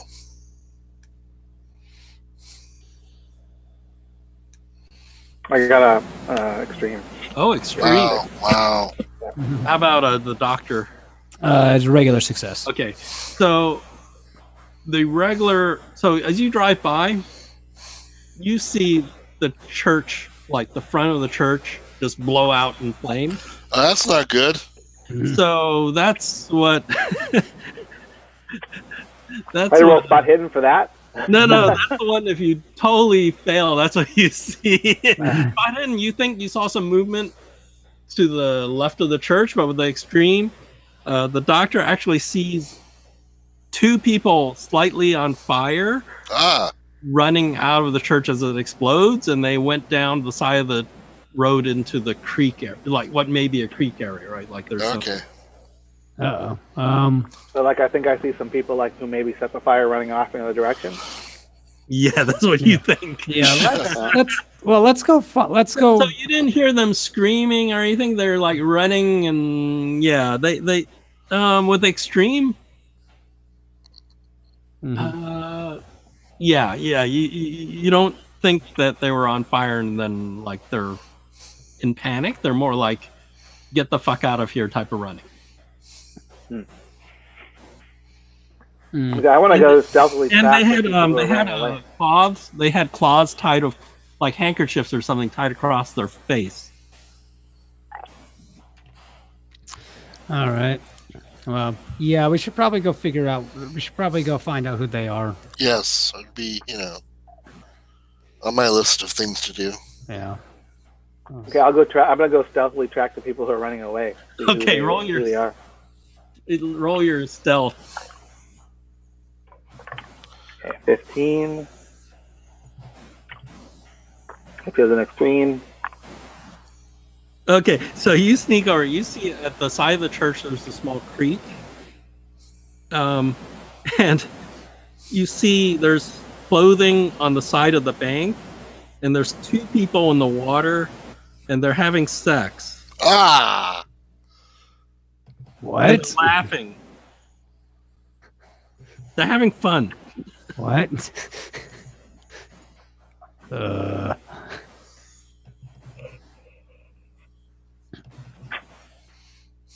And are these the same two people we saw earlier?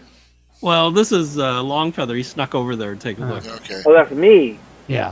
The ones running. Oh. Wait, do they seem like they're on drugs or like they're not coherent? You're not sure.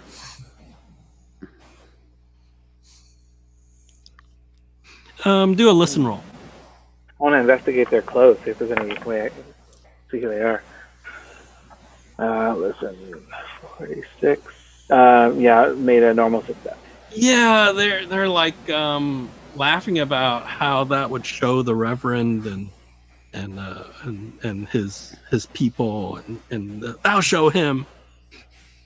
And they go, I love you, Susie. Oh, I love you, Greg.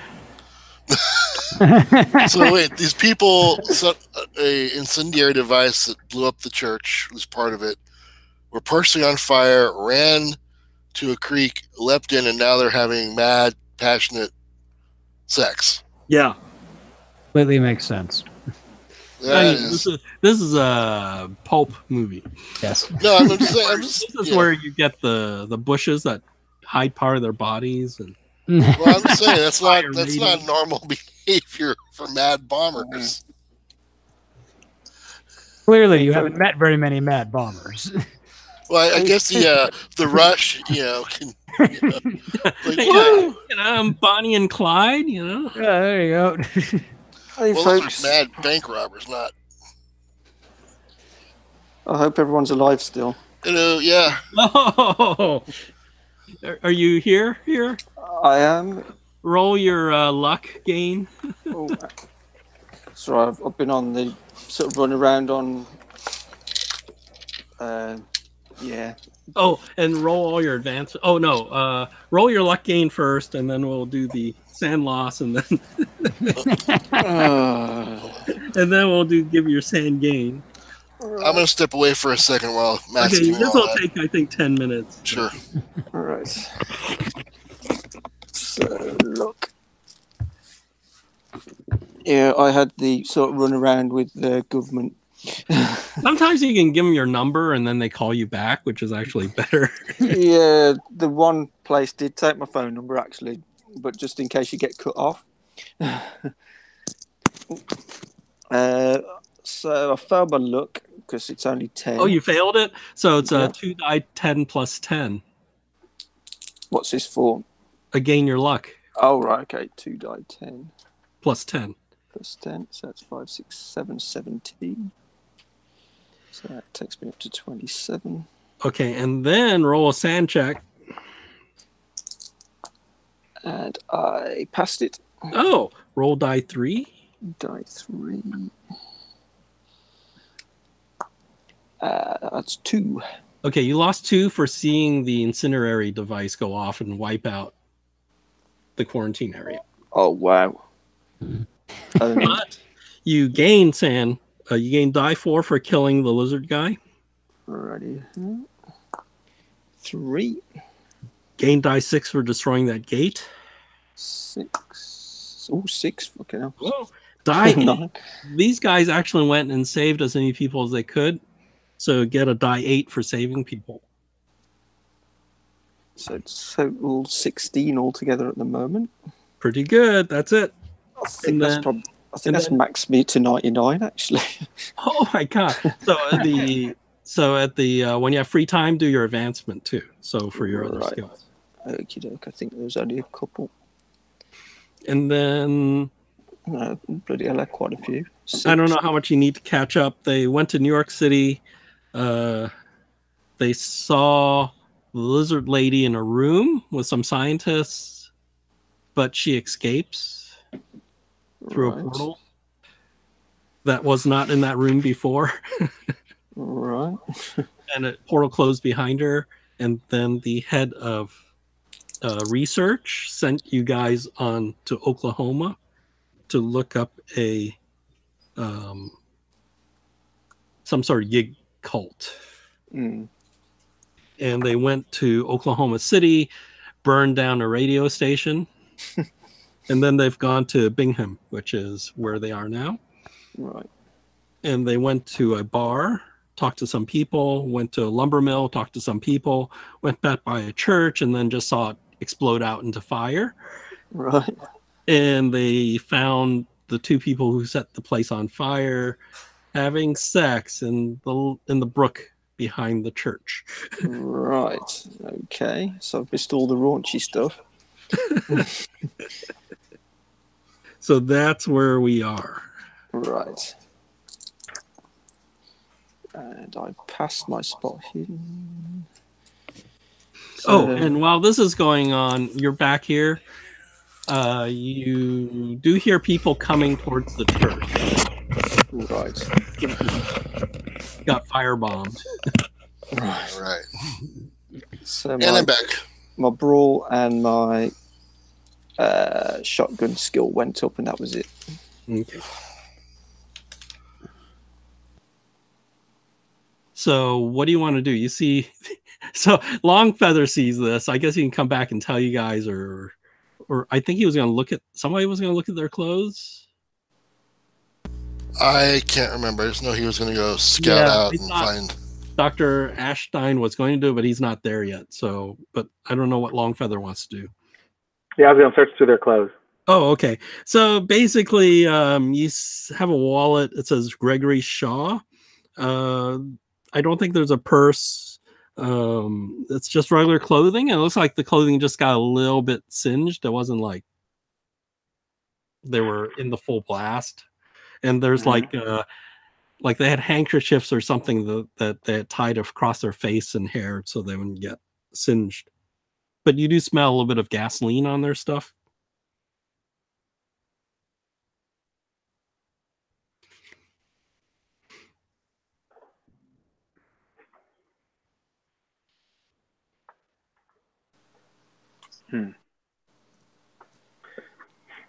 Yeah, So you hear in the distance like a a typical town's fire bell or something like that. Somebody's ringing something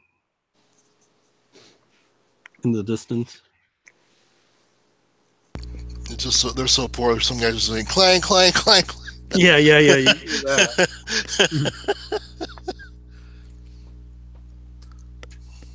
that. So we're at the church that got burnt down. Yeah. So there's a map on the handouts. Right, let's have a look. I will not be standing out in front of the church. I'm going to be off. Oh yeah, when you do your car, you move the car. Yes. Yeah. Yeah, I don't want to be here when the cops and fire department show up because Don't want to be accused. The sheriff will show up. Well, they're going to think we did it because we're the strangers in town. I know how these small town people think. So where do you take your car? We were going to go. Longfeather took off to go find those guys. Is there like a cops or a stand of trees we can park the car behind or something? There's like maybe around the block or something. You want to do that? Green area, right? You see the green area right on Sycamore. I'm going to Google handouts. Like a block away is like a park. Oh, that's the patch. Yeah, right in the big rectangle between. Yeah. So it looks like Sycamore is like a park. Sycamore and Pine. Yeah. Yeah. Between Sycamore and Pine is a park with sycamore and pines. All right, so the young couple ran off. Yeah, so Longfeather saw direction. people run off, like they went towards Liberty or something like that, right? Okay, so there's like a creek or something they ducked There's into. a creek back there. All right, but it doesn't appear on the map because the map was not the guy that wrote the material. Yeah. So there's no description of where they go and what they do. It's not like I voluntarily add these things. they needed us to play test this. We would have pointed that out. Yeah.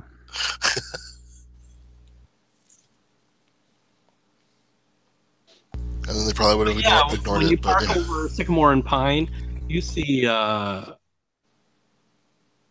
police car go there, and then people go there, and then they start doing a bucket brigade to like. Hey, Longfeather, do a spot hidden. Okay. 02. So that's extreme. Yeah, you see people heading towards the creek with buckets. Okay, well I'll get out of there then. Okay.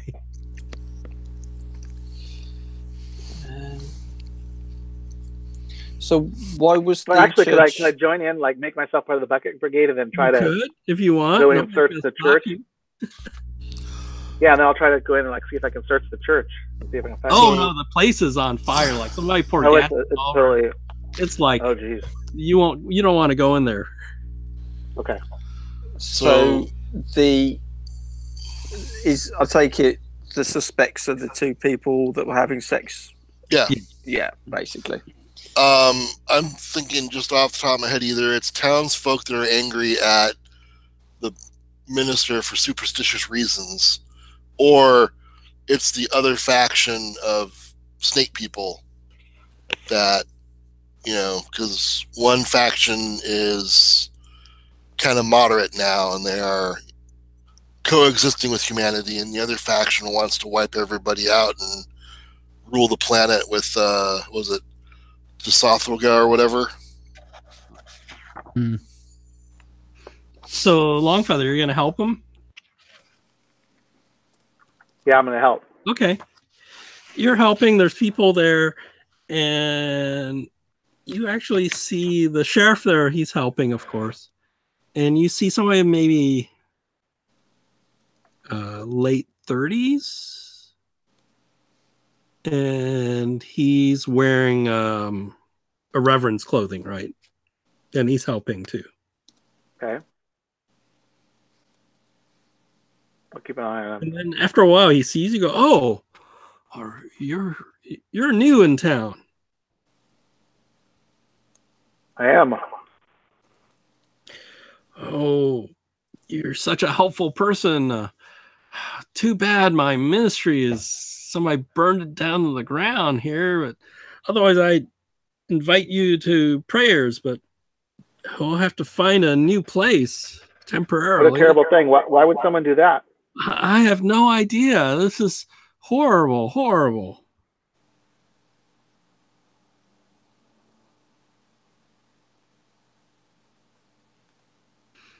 What will you do now? We'll find another place temporarily until we rebuild.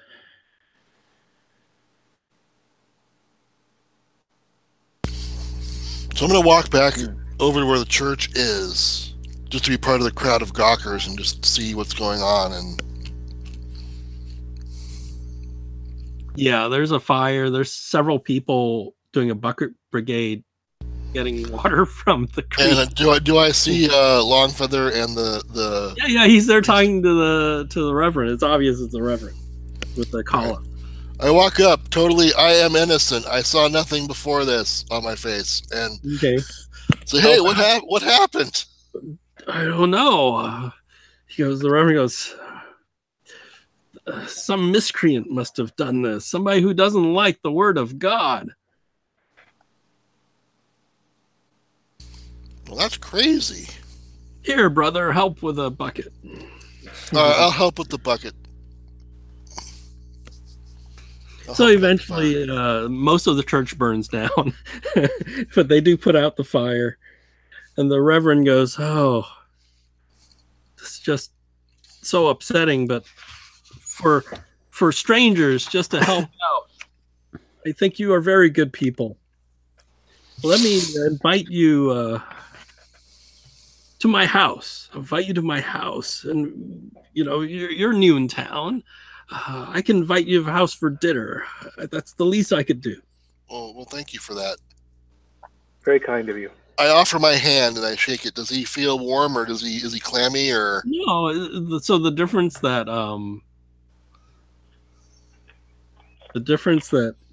the lizard people versus humans, there's not that much of a difference, but with the special goggles that Dr. Ashstein has, it's. Oh, I don't have those goggles. I'm just It feels normal. I'm just a guy, all right. I can take a punch. That's it.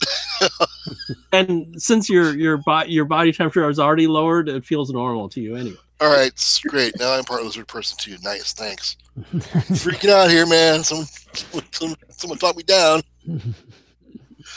All right, so I look at Longfeather and I say, "So, dinner, huh?"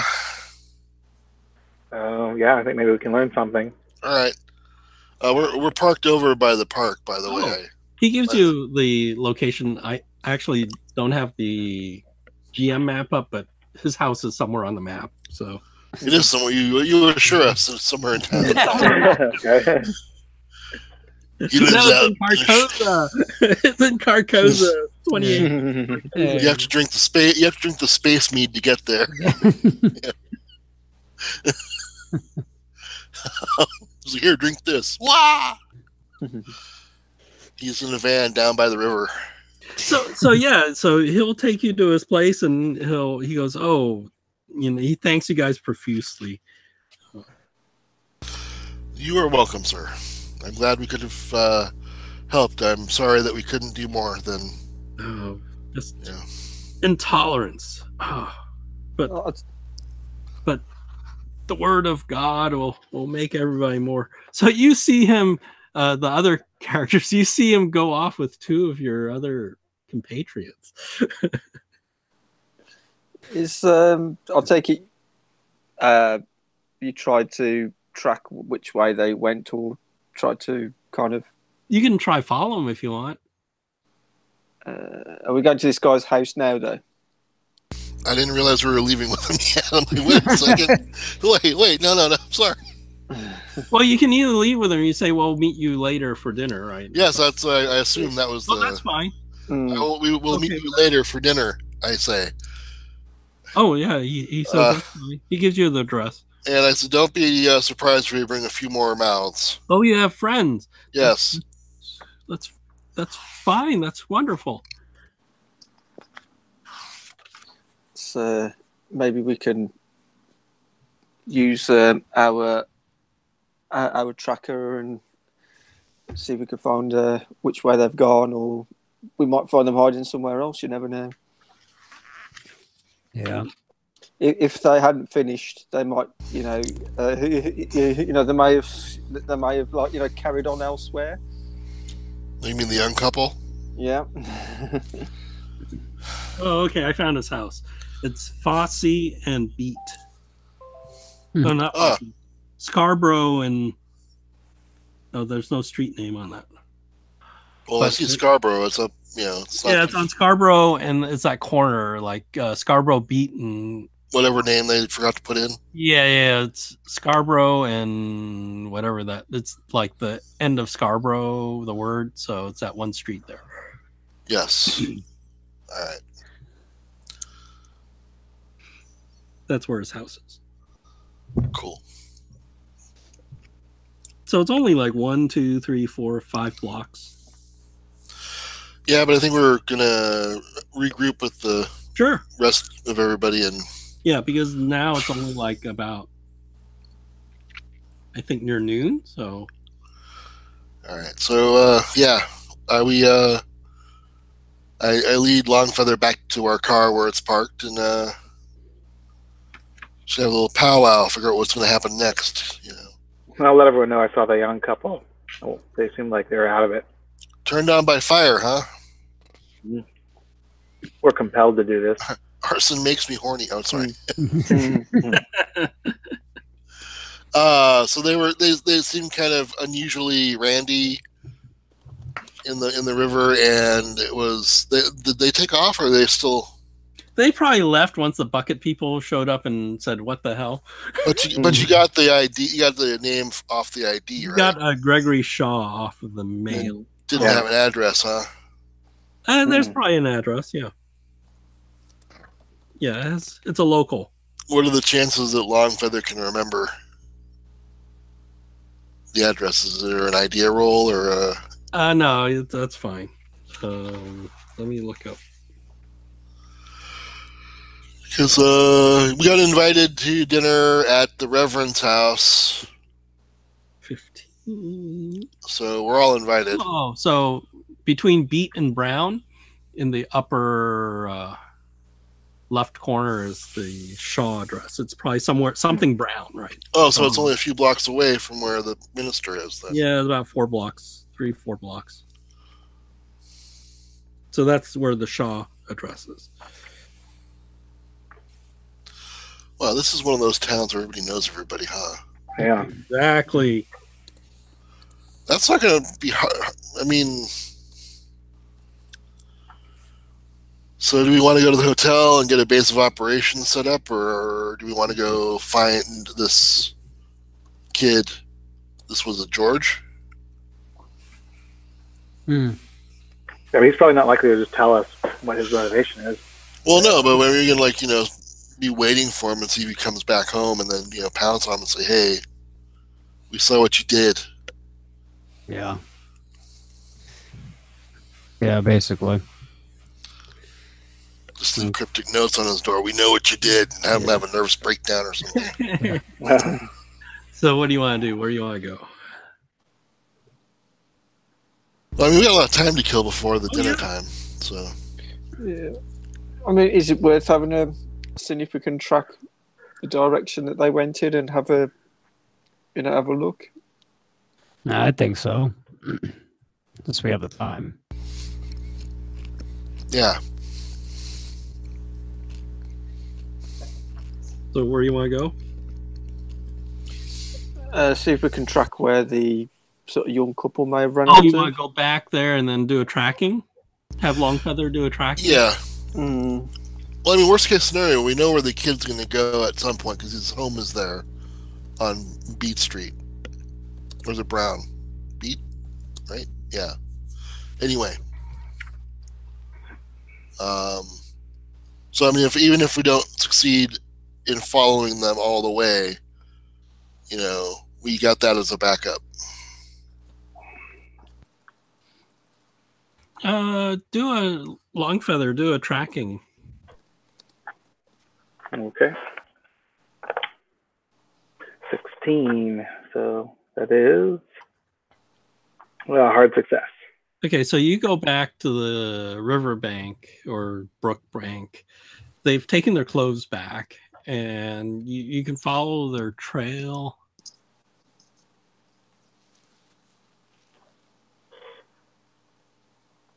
Oh, there's no...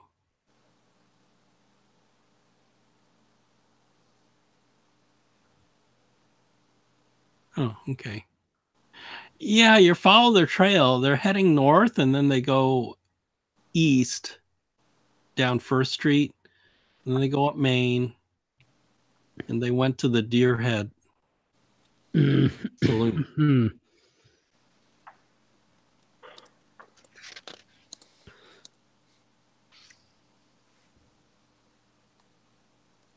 What's the Deer Head? What's that? That's a saloon. Oh, Deer Head Saloon. Oh. Yeah.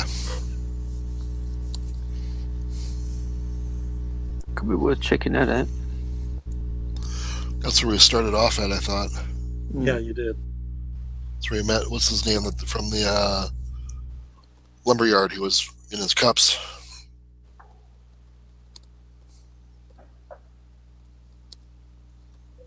You want to go in? Yeah, could do. I mean, do you say it's like an inn or a pub? No, it's a pub. Yeah, cool. Yeah, I fancy a drink. You missed the description. There's a lot of deer heads and antlers and stuffed fish and glass cases and a full-size grizzly bear on its hind legs. Maybe I could show them all my photos of everything that I've shot. I wonder if they'll believe me, though. Well, yeah, I fancy a drink. Okay. Who's going in with you? Is everybody or just you? Like I said, I'll go in with them. Since I wasn't doing anything to help anything with the church. So just you two? Yeah, you go in there and there's some celebration going on. You don't know what's going on.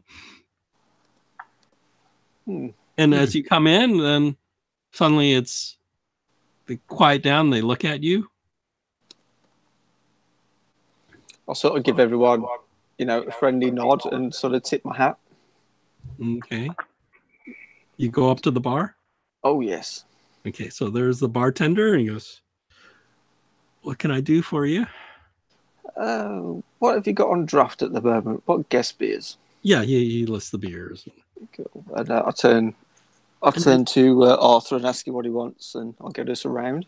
Yeah, he turns to your buddy. He goes, "You done visiting with the Reverend?" To Dr. Ashstein.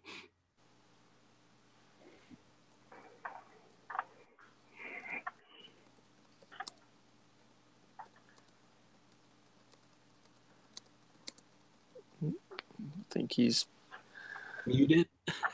He might be not looking in. I'll be right back. Oh, yeah. Because he was in the bar before, so that's fine. Yeah, sorry, it was a phone call. So the bartender turns back to you and says, "Oh, you done with your visit with the Reverend?" But never. I guess I didn't really get a chance to talk to the Reverend. Talk to George though. Saw that weird stuff you were talking about. Very odd. Yeah. And then the drunk guy goes, "Yeah, pretty queer, huh?" Yes, very. It doesn't seem natural. Work of the devil. Yeah, undoubtedly. I said, so what's the celebration for tonight? And then this young man that's there goes, "We struck one for God." Really?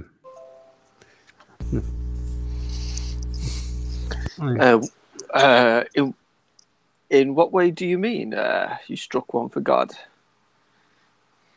Then he shuts up. He goes, "Oh, nothing. Fire and brimstone," and I'll put emphasis on the fire. Yeah, he looks a little nervous when you say that. And the bartender goes, I think these folks are okay, but he's not saying that. There's like a little pause when he says okay, so it's not like these guys are okay. It's like, oh, these guys are okay. Right.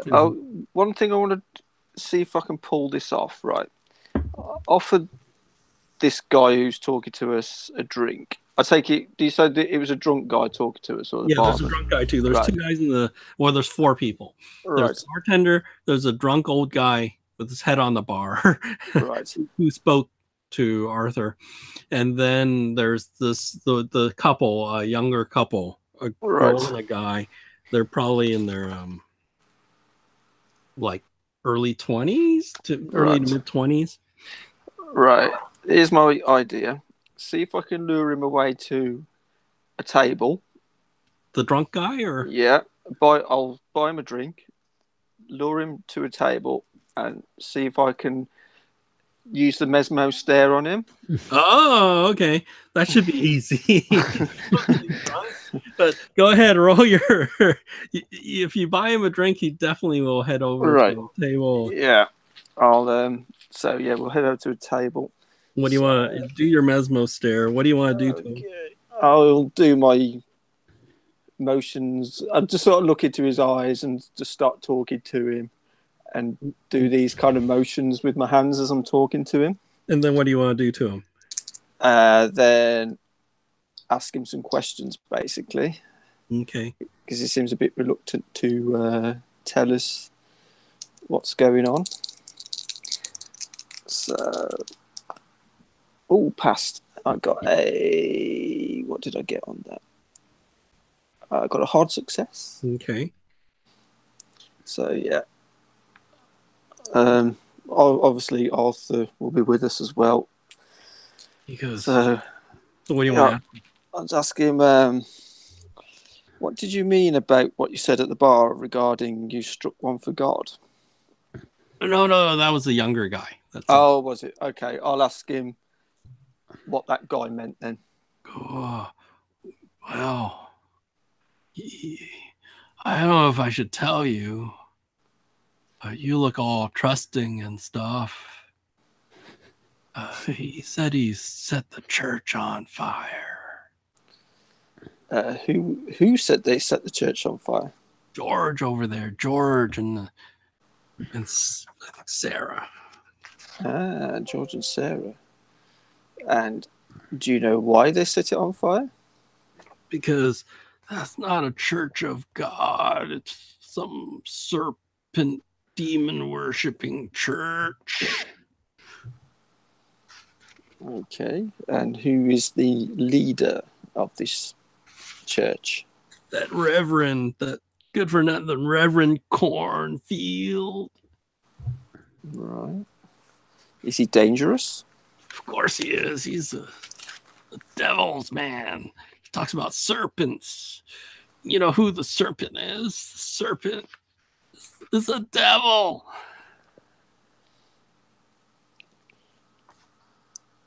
He's preaching the devil's word as God's. And he preaches this freely to everyone in the town? Yes, since he claims to be doing miracles, they're really the work of the devil.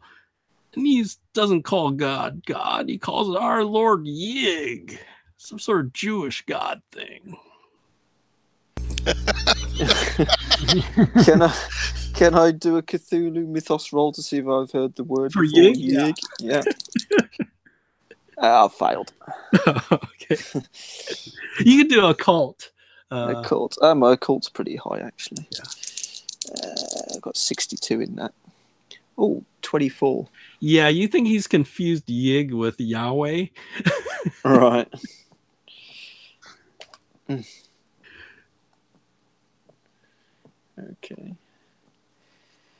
It just seems bizarre he would be preaching this freely. And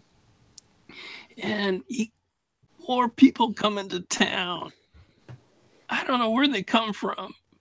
They come in, and he's growing his congregation, filling the town full of devil worshippers. And these people actually stay here? They sort of live here now? Yeah. Strangers from all over. It's terrible. Do they all stay in the same location, or do they all live in different parts of the town? Have they all got their own houses? They come here, and some of them are in the hotel. Wait, you're strangers. How come you came here? We fancied a drink in this delightful pub. Good.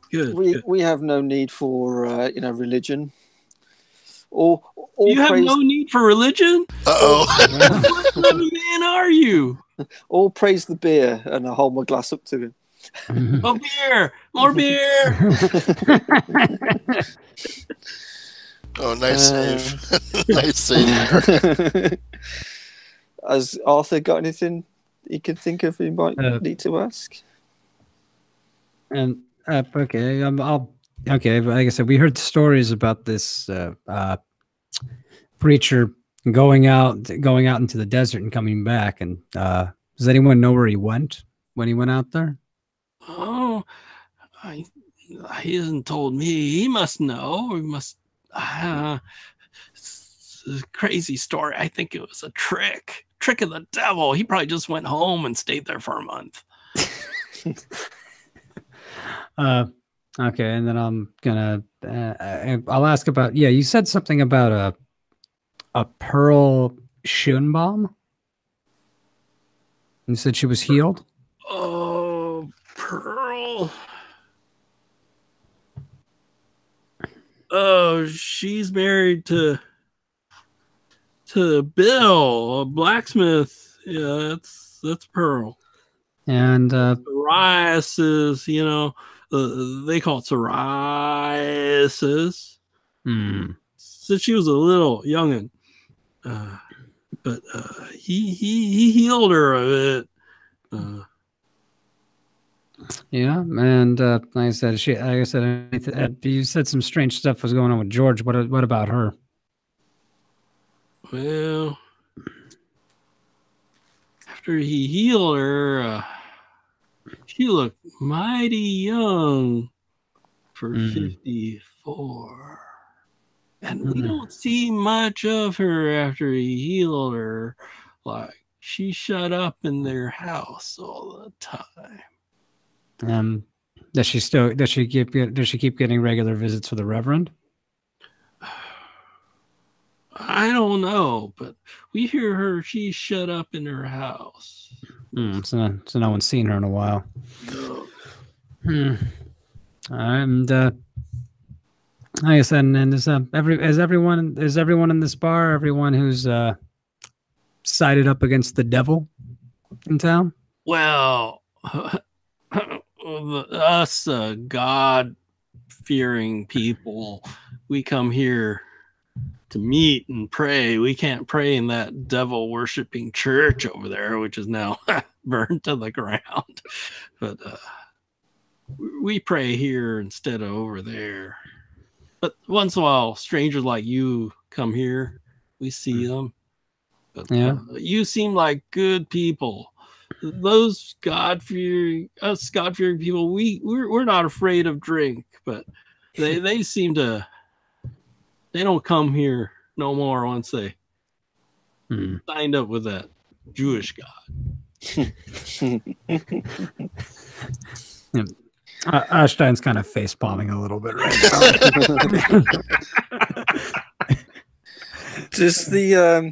Has there been any friction between these two, between the people, the snake people, cult religion people, and the normal Christian people? Like fire? Friction like fire? Well, no, I mean, before that, has there been any kind of protests, fisticuffs? Has anything happened prior to this? We just sort of keep out of their way, but sounds like George. Is that George? I forgot his name. Who's that young guy? Oh, I forget what you said his name was now. God damn it. Oh, Gregory. Oh. See, they shouldn't have characters the same letter, starting letter. They never should do that. Gregory struck the first blow today. Well, none of us had the gumption to do that. And he raises up the glass. Gregory! I'll clink his... And Susie! I'll clink his glass. Does everyone else in the pub erupt in cheers? Or no, it's noon. Oh, actually, there might be more people there now. Because when they first went there, they went there 9 a.m. Yeah, there's some other people. There's some people minding their own business, and maybe a couple people raise their glasses too. It's a mix, right? It's not like some weird mob. It's like if some drunk, right? A couple people, yeah, and then some people are more enthusiastic, and some are like, "Oh, I'm gonna be in trouble." And they start pulling out the pitchforks and the torches. Yeah, they haven't gotten to that point yet. Are there any snake religion people in this room at the moment, or don't they? or don't they drink here? They don't drink.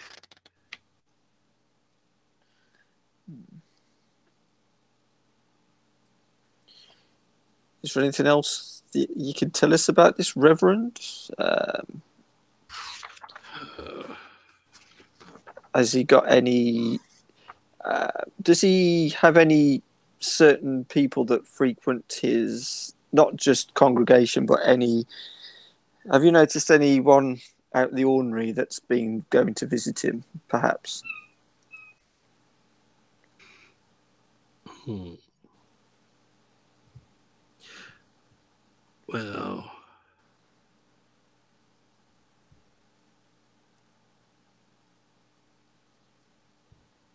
Well, he, I heard he broadcasts his sermons over the radio. So, from the local radio station, I take it? Oh, I don't know. We don't have a radio station in town.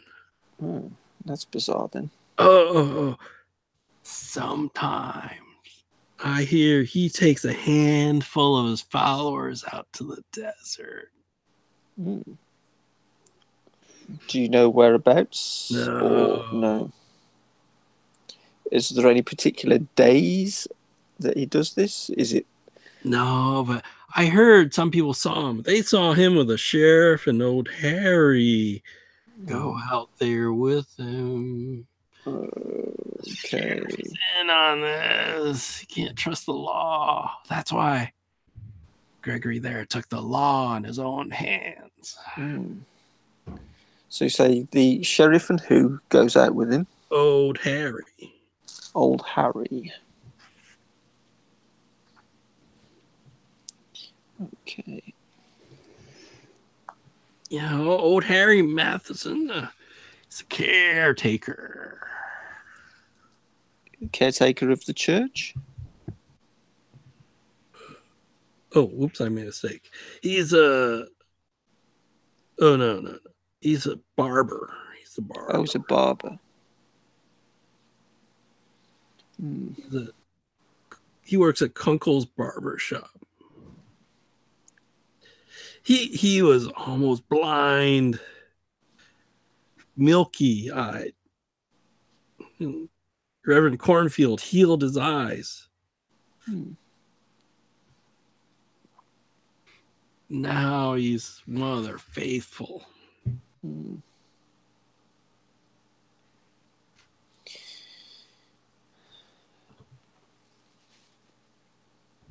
you think we've got enough information here? Yeah, well, I'm not going to be surprised if they start escalating to killing people.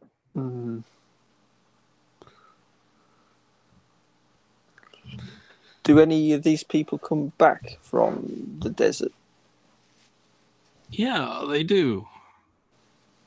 It says as far as that, it's that walk that he did. The time he went out in the desert for 40 days and 40 nights. So he takes people out on the same walk. But I still think they just hide out in his house for a month. Maybe I should rephrase that. Does any people not come back from the desert?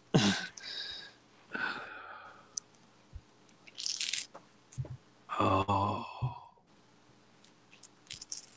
Some people have disappeared. So maybe they went out on the walk and never came back.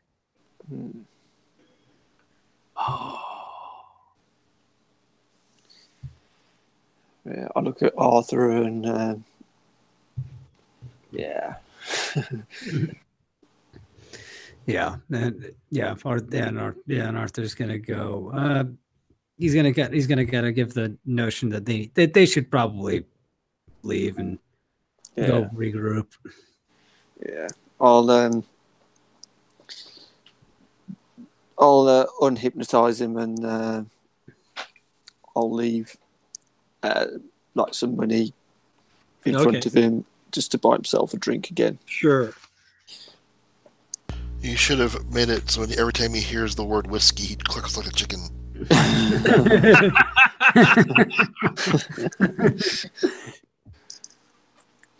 And we will meet up with the others and tell them everything we have just found out.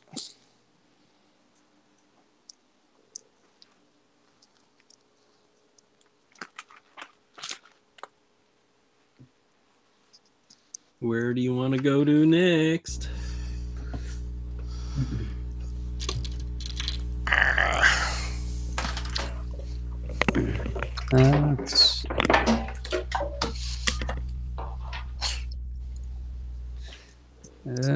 So it looks like his hierarchy of followers are at one of them's at the barber shop. Yeah, and the sheriff, which isn't good. Well, the sheriff. Yeah. Last thing you need is the law involved, and yeah.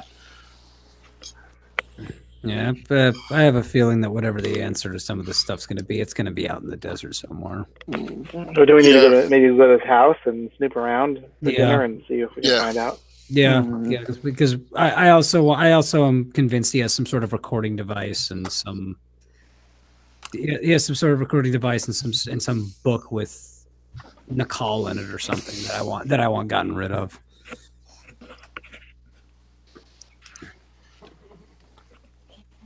So yeah, we should definitely go check that out. All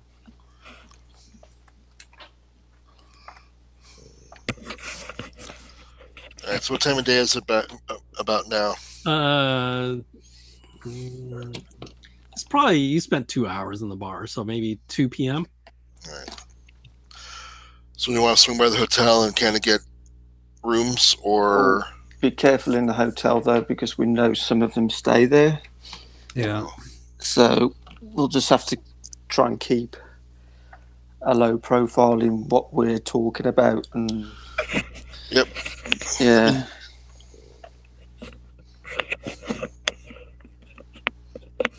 Okay, you go to the hotel. It only has 6 rooms. Wow.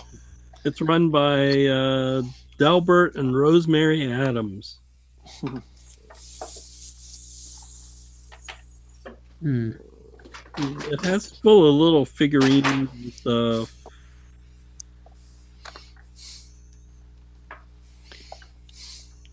If you can hear a lot of banging around, it's the cats having a mad hour.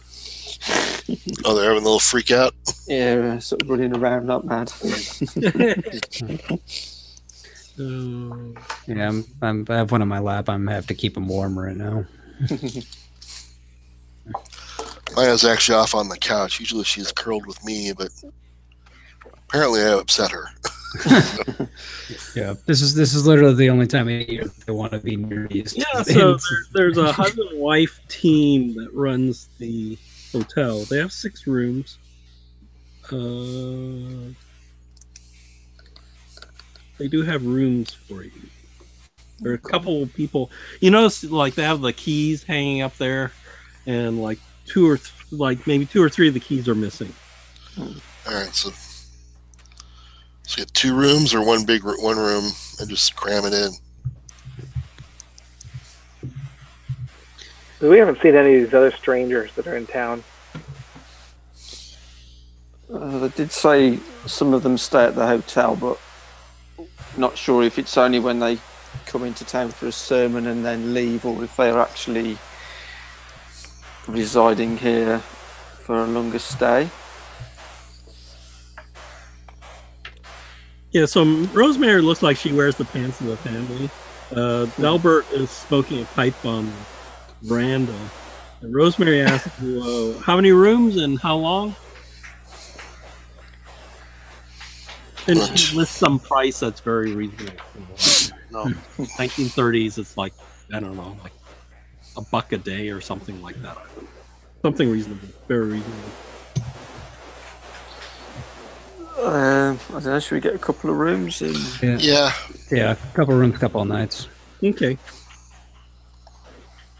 So she asks you to pay in advance, but if you leave early, she can refund you the difference. And she gives you keys, takes 2 of the keys, and hands them to you. Which rooms seem to be occupied? What numbers? Let's say 1, 5, and 6. And then you can either have 2, 3, 4 are open. If we can get a room that's sort of side by side. Sure, they give you 3 and 4.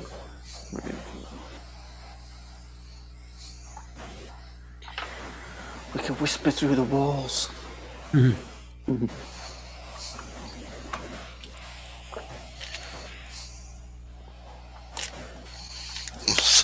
Is there any... hold a glass up to the wall. And just So they ask you, are you here to go to the First Church of Christ?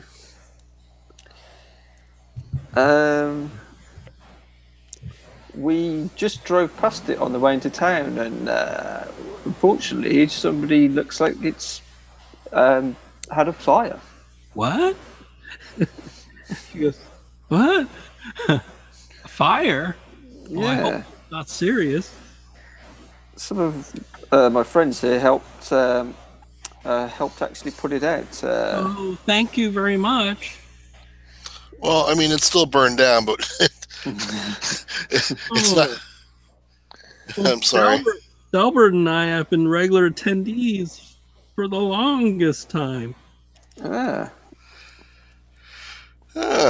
Interesting. So, were you members before the Reverend went off into the desert, or after? Oh, before. I think that's a miracle that he lived out in the desert for 40 days and 40 nights. Have you partaken on one of his expeditions? No, we're so busy here. I think it's only for those who are in special need, like some of the people that were healed. Like, he healed, I forgot the name, the blacksmith's wife, psoriasis, he healed her. And Harry Matheson. I heard he almost died out at the lumberyard, and he healed him. It's almost a miracle. And then you can tell, like, old Harry Matheson, barber, he was getting cataracts, and he healed them. That's definitely a miracle. I mean, his eyes were turning milky. He's definitely a man of God, no matter what other people say. Yeah, we did actually meet him while we were out there. He seemed a nice fellow. He is. He's the nicest man. He's afraid of nothing. He'll help people, and he can handle any snake, and he's never been bitten by one. Just like the desert, just like the Bible says. I just can't look at him blank. Okay. Yeah, like Luke 10:19. Behold, I give unto you power to tread on serpents and scorpions and over all the power of the enemy, and nothing shall be by any means hurt you. And Mark 16:17. And those signs shall follow them that believe. In thy name shall they cast out devils. They shall speak with new tongues. They shall take up serpents. If they drink any deadly thing, it shall not hurt them. And they shall lay hands on the sick, and they shall recover.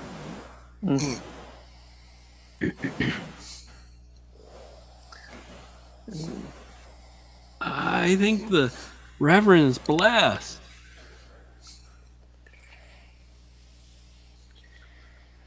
Well, not to be bitten by a poisonous snake.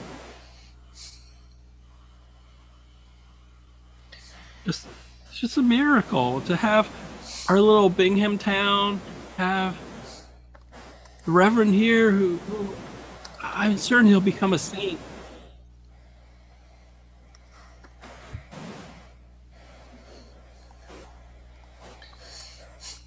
We've only heard like sort of rumours of what goes on there, hence why we came into town. So, but it's amazing to hear it firsthand. I mean, oh, you've heard the radio broadcast.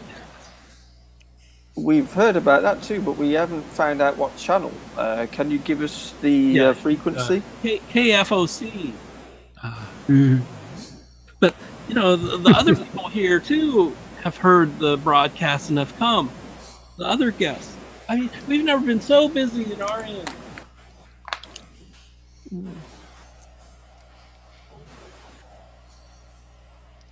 KFOC. We think we need to add an extra room or two. Well, it's certainly good for business. Yes. But had to hear the church burn. I'm sure something like that. Maybe it was an accident, maybe some candles were left on in there or something and fell over. Such a shame.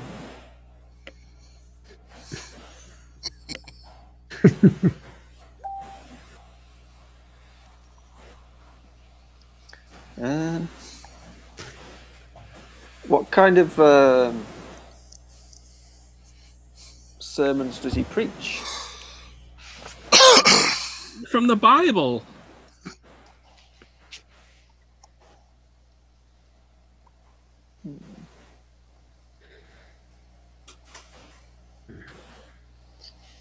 So she's from the Bible, of course. So she's heard him preach about Bible things, but the other guy in the pub said it was all snake-orientated things. Was it?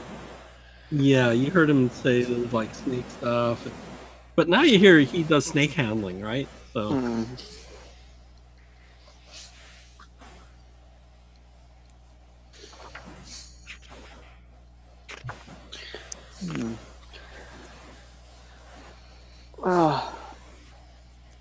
Maybe go up into our rooms and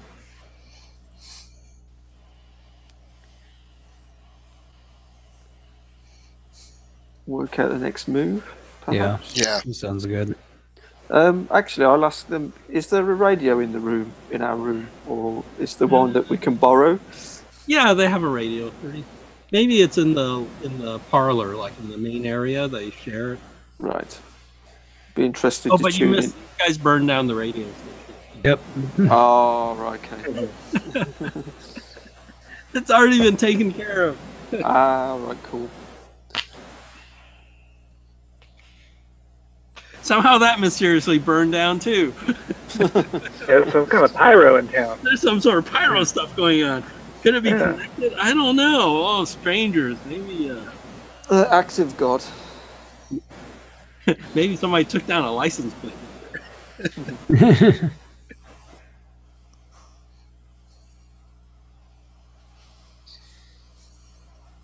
Yeah. What time did we say we were going to meet up with the Rev, or didn't we? We didn't. It was just for dinner. for dinner. Yeah, yeah. You could sort of freshen up and see if the barber shop's open. Yep. Yep, that makes Okay. sense. The barber shop Yeah, we could all get haircuts. by a blind person. Yeah.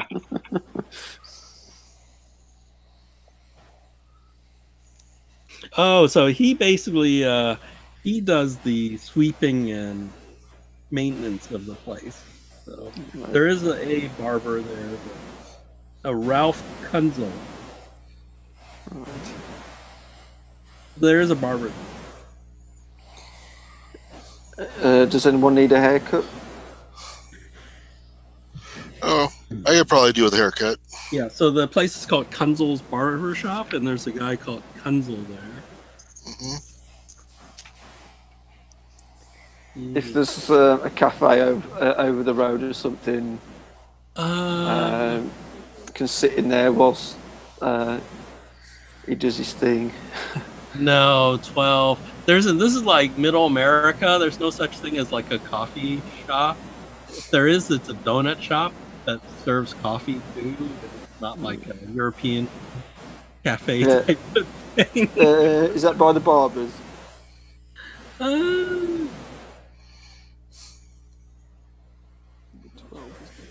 Sure, let's say there's a donut shop across the street or something. Right, yeah.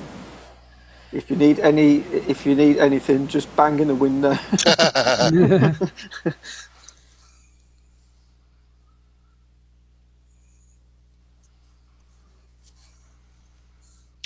So I go into the barber shop, Okay.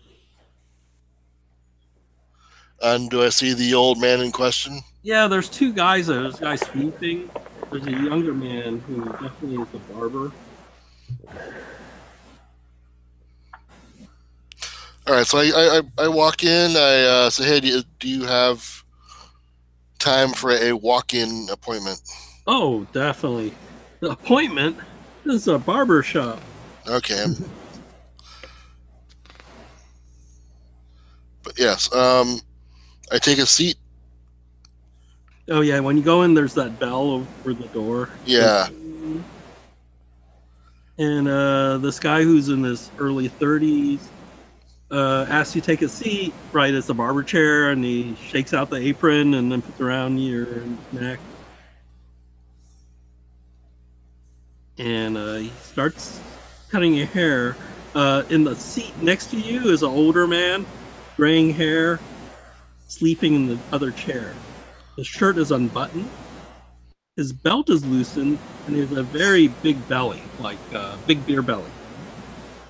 And there's a broom that's just leaning against the wall beside him.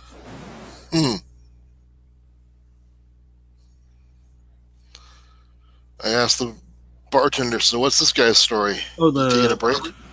Oh, Yeah, that's the barber, yeah. Oh, that's Harry. Huh. Yeah, he gets that way after eating. Huh. So they're the only two guys in the barber shop right now? It seems like it. Do a listen roll. Mm. That was the wrong die. Not today. Because how do you like your hair? I like it short. And as he's cutting your hair, this woman in a nightdress comes downstairs, and she looks around, and her head jerks left and right, and then she runs over to the glass pane window of the barber shop and snatches a fly from the window pane, Okay. and then puts it in her mouth, and then runs back upstairs. Does does the barber react to that? Yeah, he looks at you, shrugs his shoulders, and goes, "Huh, woman, what are you gonna do?" Yeah, exactly. And Then you hear a little bit more banging upstairs. Like somebody running, you hear running in the slippers, right? And then like a little like bang, like against a wall or something. It's sort of, you're not sure, but maybe he's also catching flies on the wall or something. Is she okay up there? He shrugs again. She must be hungry. Yeah. And he goes, I laugh. yeah. And then he finishes cutting your hair, shows you the mirror, right, to look at the back. And he's doing a really good job. There's 2 bits. I pay him and I give him this little tip. Yeah. And I thank him. I go, yes, thank you very much. Well, I'm sorry, what was your name again? This is my barbershop. I'm Kunsel. Okay, hey. Yeah, I'm. You can call me Ralph. Oh, Ralph. Ralph Kunsel. Yeah, you can call me Jack. I'll be around for a few days. Oh. I appreciate the haircut. Yeah, if you need to come back to spruce it up, that's great. Oh, I'll keep that in mind. So the girl or the lady that ran downstairs does not resemble the girl that. No, you've never seen her before. All right. And I go back to the group and I explain what I just saw and what just occurred in the barbershop about the girl running down in a nightgown and eating the fly and then running back upstairs. Wow. And, I guess the guy that had the miracle performed on him was the dude sleeping in the chair, I'm assuming. Yeah. But he was asleep and I wasn't going to wake him up. Like, hey, can you, He has a big beer belly. So we're assuming that the snake people have infiltrated the town then? Sounds like it.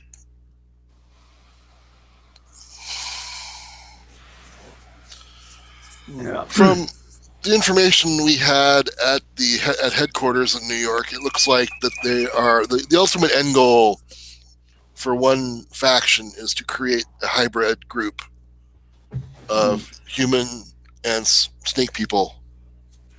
I'm not sure if that's this or if this is something else, but I'm thinking the miracle might involve altering people somehow.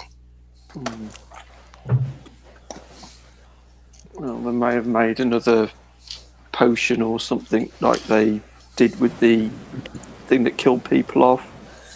I don't know. I mean, we never really asked people how the minister exactly does his miracles. We need to see him do it. Yeah, I think we need to attend a service for that. But I also have a prevailing theory that something happened to him when he wandered off before. They said he wandered off for months and he wasn't like this, and then he came back, and then he's preaching about snakes and shit. So, when we got hit by these creatures and we got scales, has that got any worse? Not for you.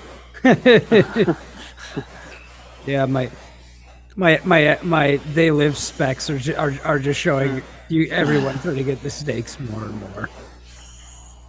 So I'm just wondering if that's got something to do with it and how they change people. Has a retractable fang now. Yep. And I got scales. Yeah, I've got a bit of a scaly chest. Oh, but he got scales all over. Oh. So I have a point of armor. I'm like Longfeather now. Wow.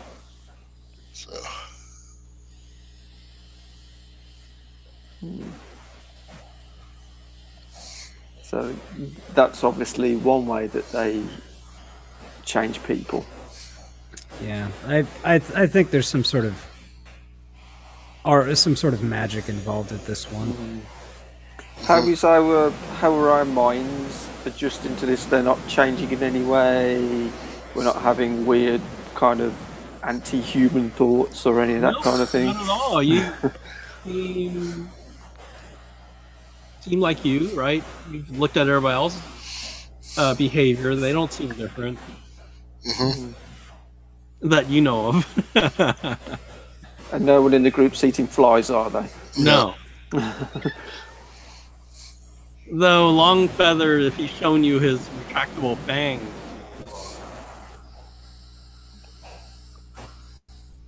Maybe he's a vampire instead. Snake vampire. Are those actually poisonous? I ask him. Yeah, I think he might have shown you he can drip venom from it. Oh wow. I'll have to write about this.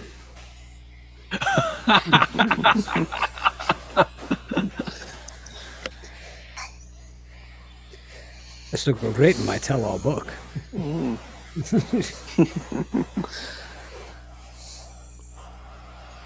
So we've checked out the barber. Oh, what about the sheriff? Do you think we should go in there and? Don't know under what pretense we would have to go. Maybe we can report on something on the fire.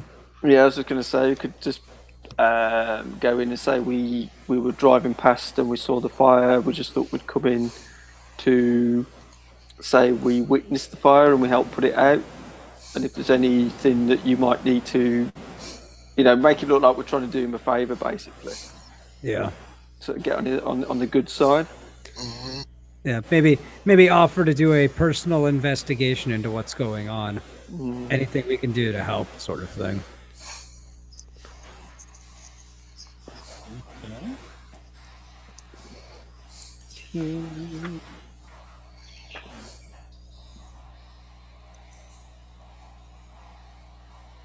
The sheriff office is a single-story brick building. Front is an office. The rear are 2 holding cells. And you see him there drinking whiskey, reading the Bingham Journal. Drinking whiskey.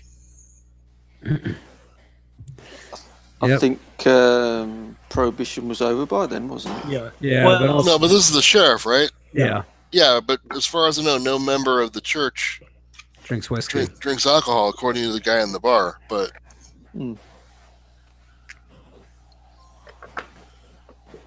so either the sheriff is still human, or the guy in the bar doesn't really know what he's talking about. Yeah. I mean, I did ask him, do they frequent the bar? So maybe they don't go in the bar, they just tend to drink at home or elsewhere. I think maybe his wife is, but he's not. Yeah, he's about early 50s, the sheriff. And does he look like he's in his 50s? Yeah. Yep. Yeah, he's. I don't think he's one of. I don't think he's been mixed or turned into something yet. Well, I can always check because I have my X-ray spec. Oh, you bring up your X-Base spec? Yeah. He looks human. There you go.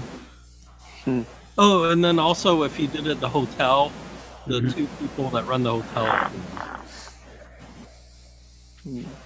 There's just a lot of misguided people.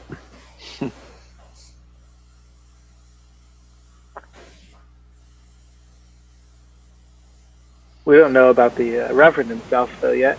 Yeah, I haven't got to him yet. So you gonna go in the sheriff's office? Yeah. Okay. Yeah. He looks up. He goes, "Oh." He sees at least 2 of you. He goes, "Oh, I saw you at the fire. Thank you for helping."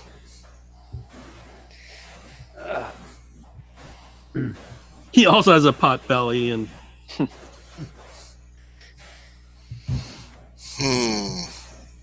So a similarly shaped pot belly. no more, but yeah, he still has a pot belly. But he's sort of sweaty, red-faced guy. But yeah, he thanks you for helping at the fire. He goes, "What can I do you for?"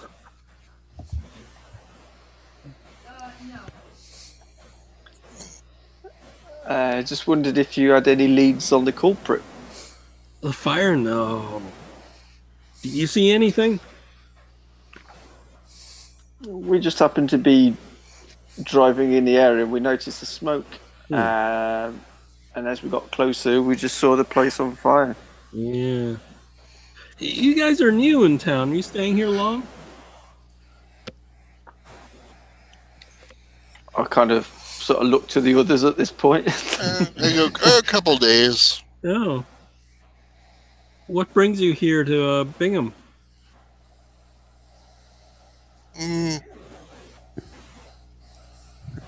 looking at the group.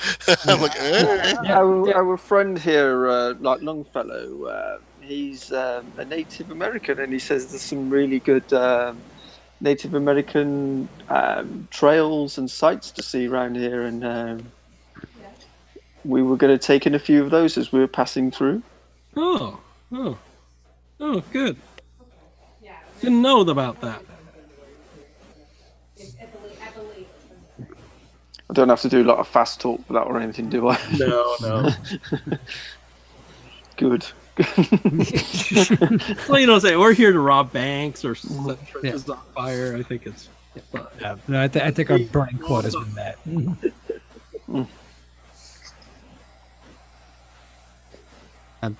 And like I said, crazy thing, a fire at a church. And that fire was so fierce. I don't think that was an accident. Why would anyone want to burn down a church? I don't know. Maybe there's. Well, you're new here. I shouldn't go into local politics. Well, I mean, if we're going to be staying in the town even for a couple of days, I mean, I don't want to step into the wrong building and have it burst into flames. Well, I think you're okay with that. There's just some elements in town that have taken exception to the Reverend's preaching. Who's that Reverend? We were hearing some broadcasts on the radio about some Reverend preaching. Oh, that's our Reverend. He thinks really he read the word. And I've seen strangers come in. You must have heard it. That's why you came, right? We did hear it coming in. It was just happy coincidence that it happened to be coming here, and our friend knew some trails and things around the area. Might be a divine providence. Well, our Reverend Cornfield, he is quite a holy man. I said, really, I've heard the name mentioned a couple of times. Always, usually spoken with such high respect. Yeah. Well, you know, with the church burned down, I hear he's gonna have a prayer meeting in front of his house before dinner. I think he said something about he invited some people over. Were you invited? Yeah, that was us. Yeah. Maybe you go early and watch the service. Okay. Yeah. Come early, I'm gonna go over there pretty soon, and I'll lock up and go there with you. All right. Yeah, he just goes there, locks up, and then just starts walking, and it's I don't think it's that far, right? This town's not that big. Yeah, I'm surprised there are as many places are there. I know. There are the map. Big map for like a fucking small town. Yeah, I'm looking at only like 20 buildings here. It's looks like a small city. Yeah. So you get to his house. I'll show you a picture, but it's not in front of his house because the church burned down. So they'll just have it out on his front lawn, I guess.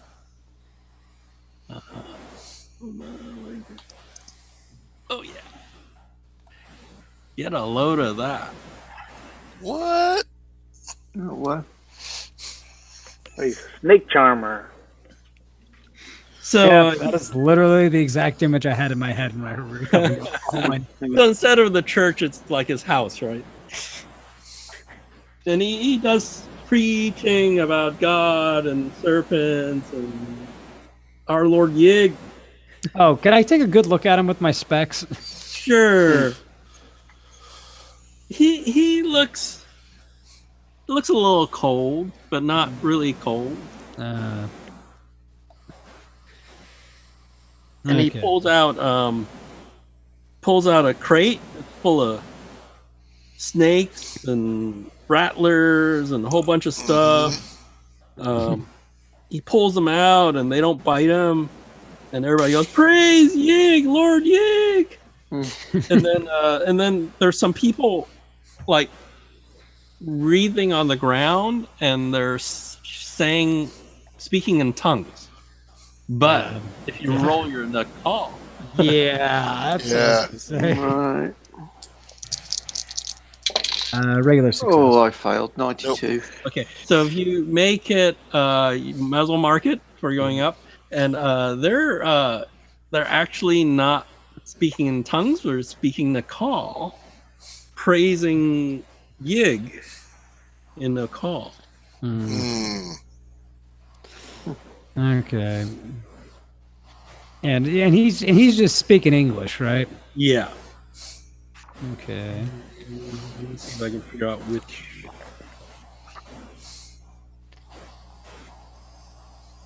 So they praise one of the aspects of Yig. I don't know which one it is.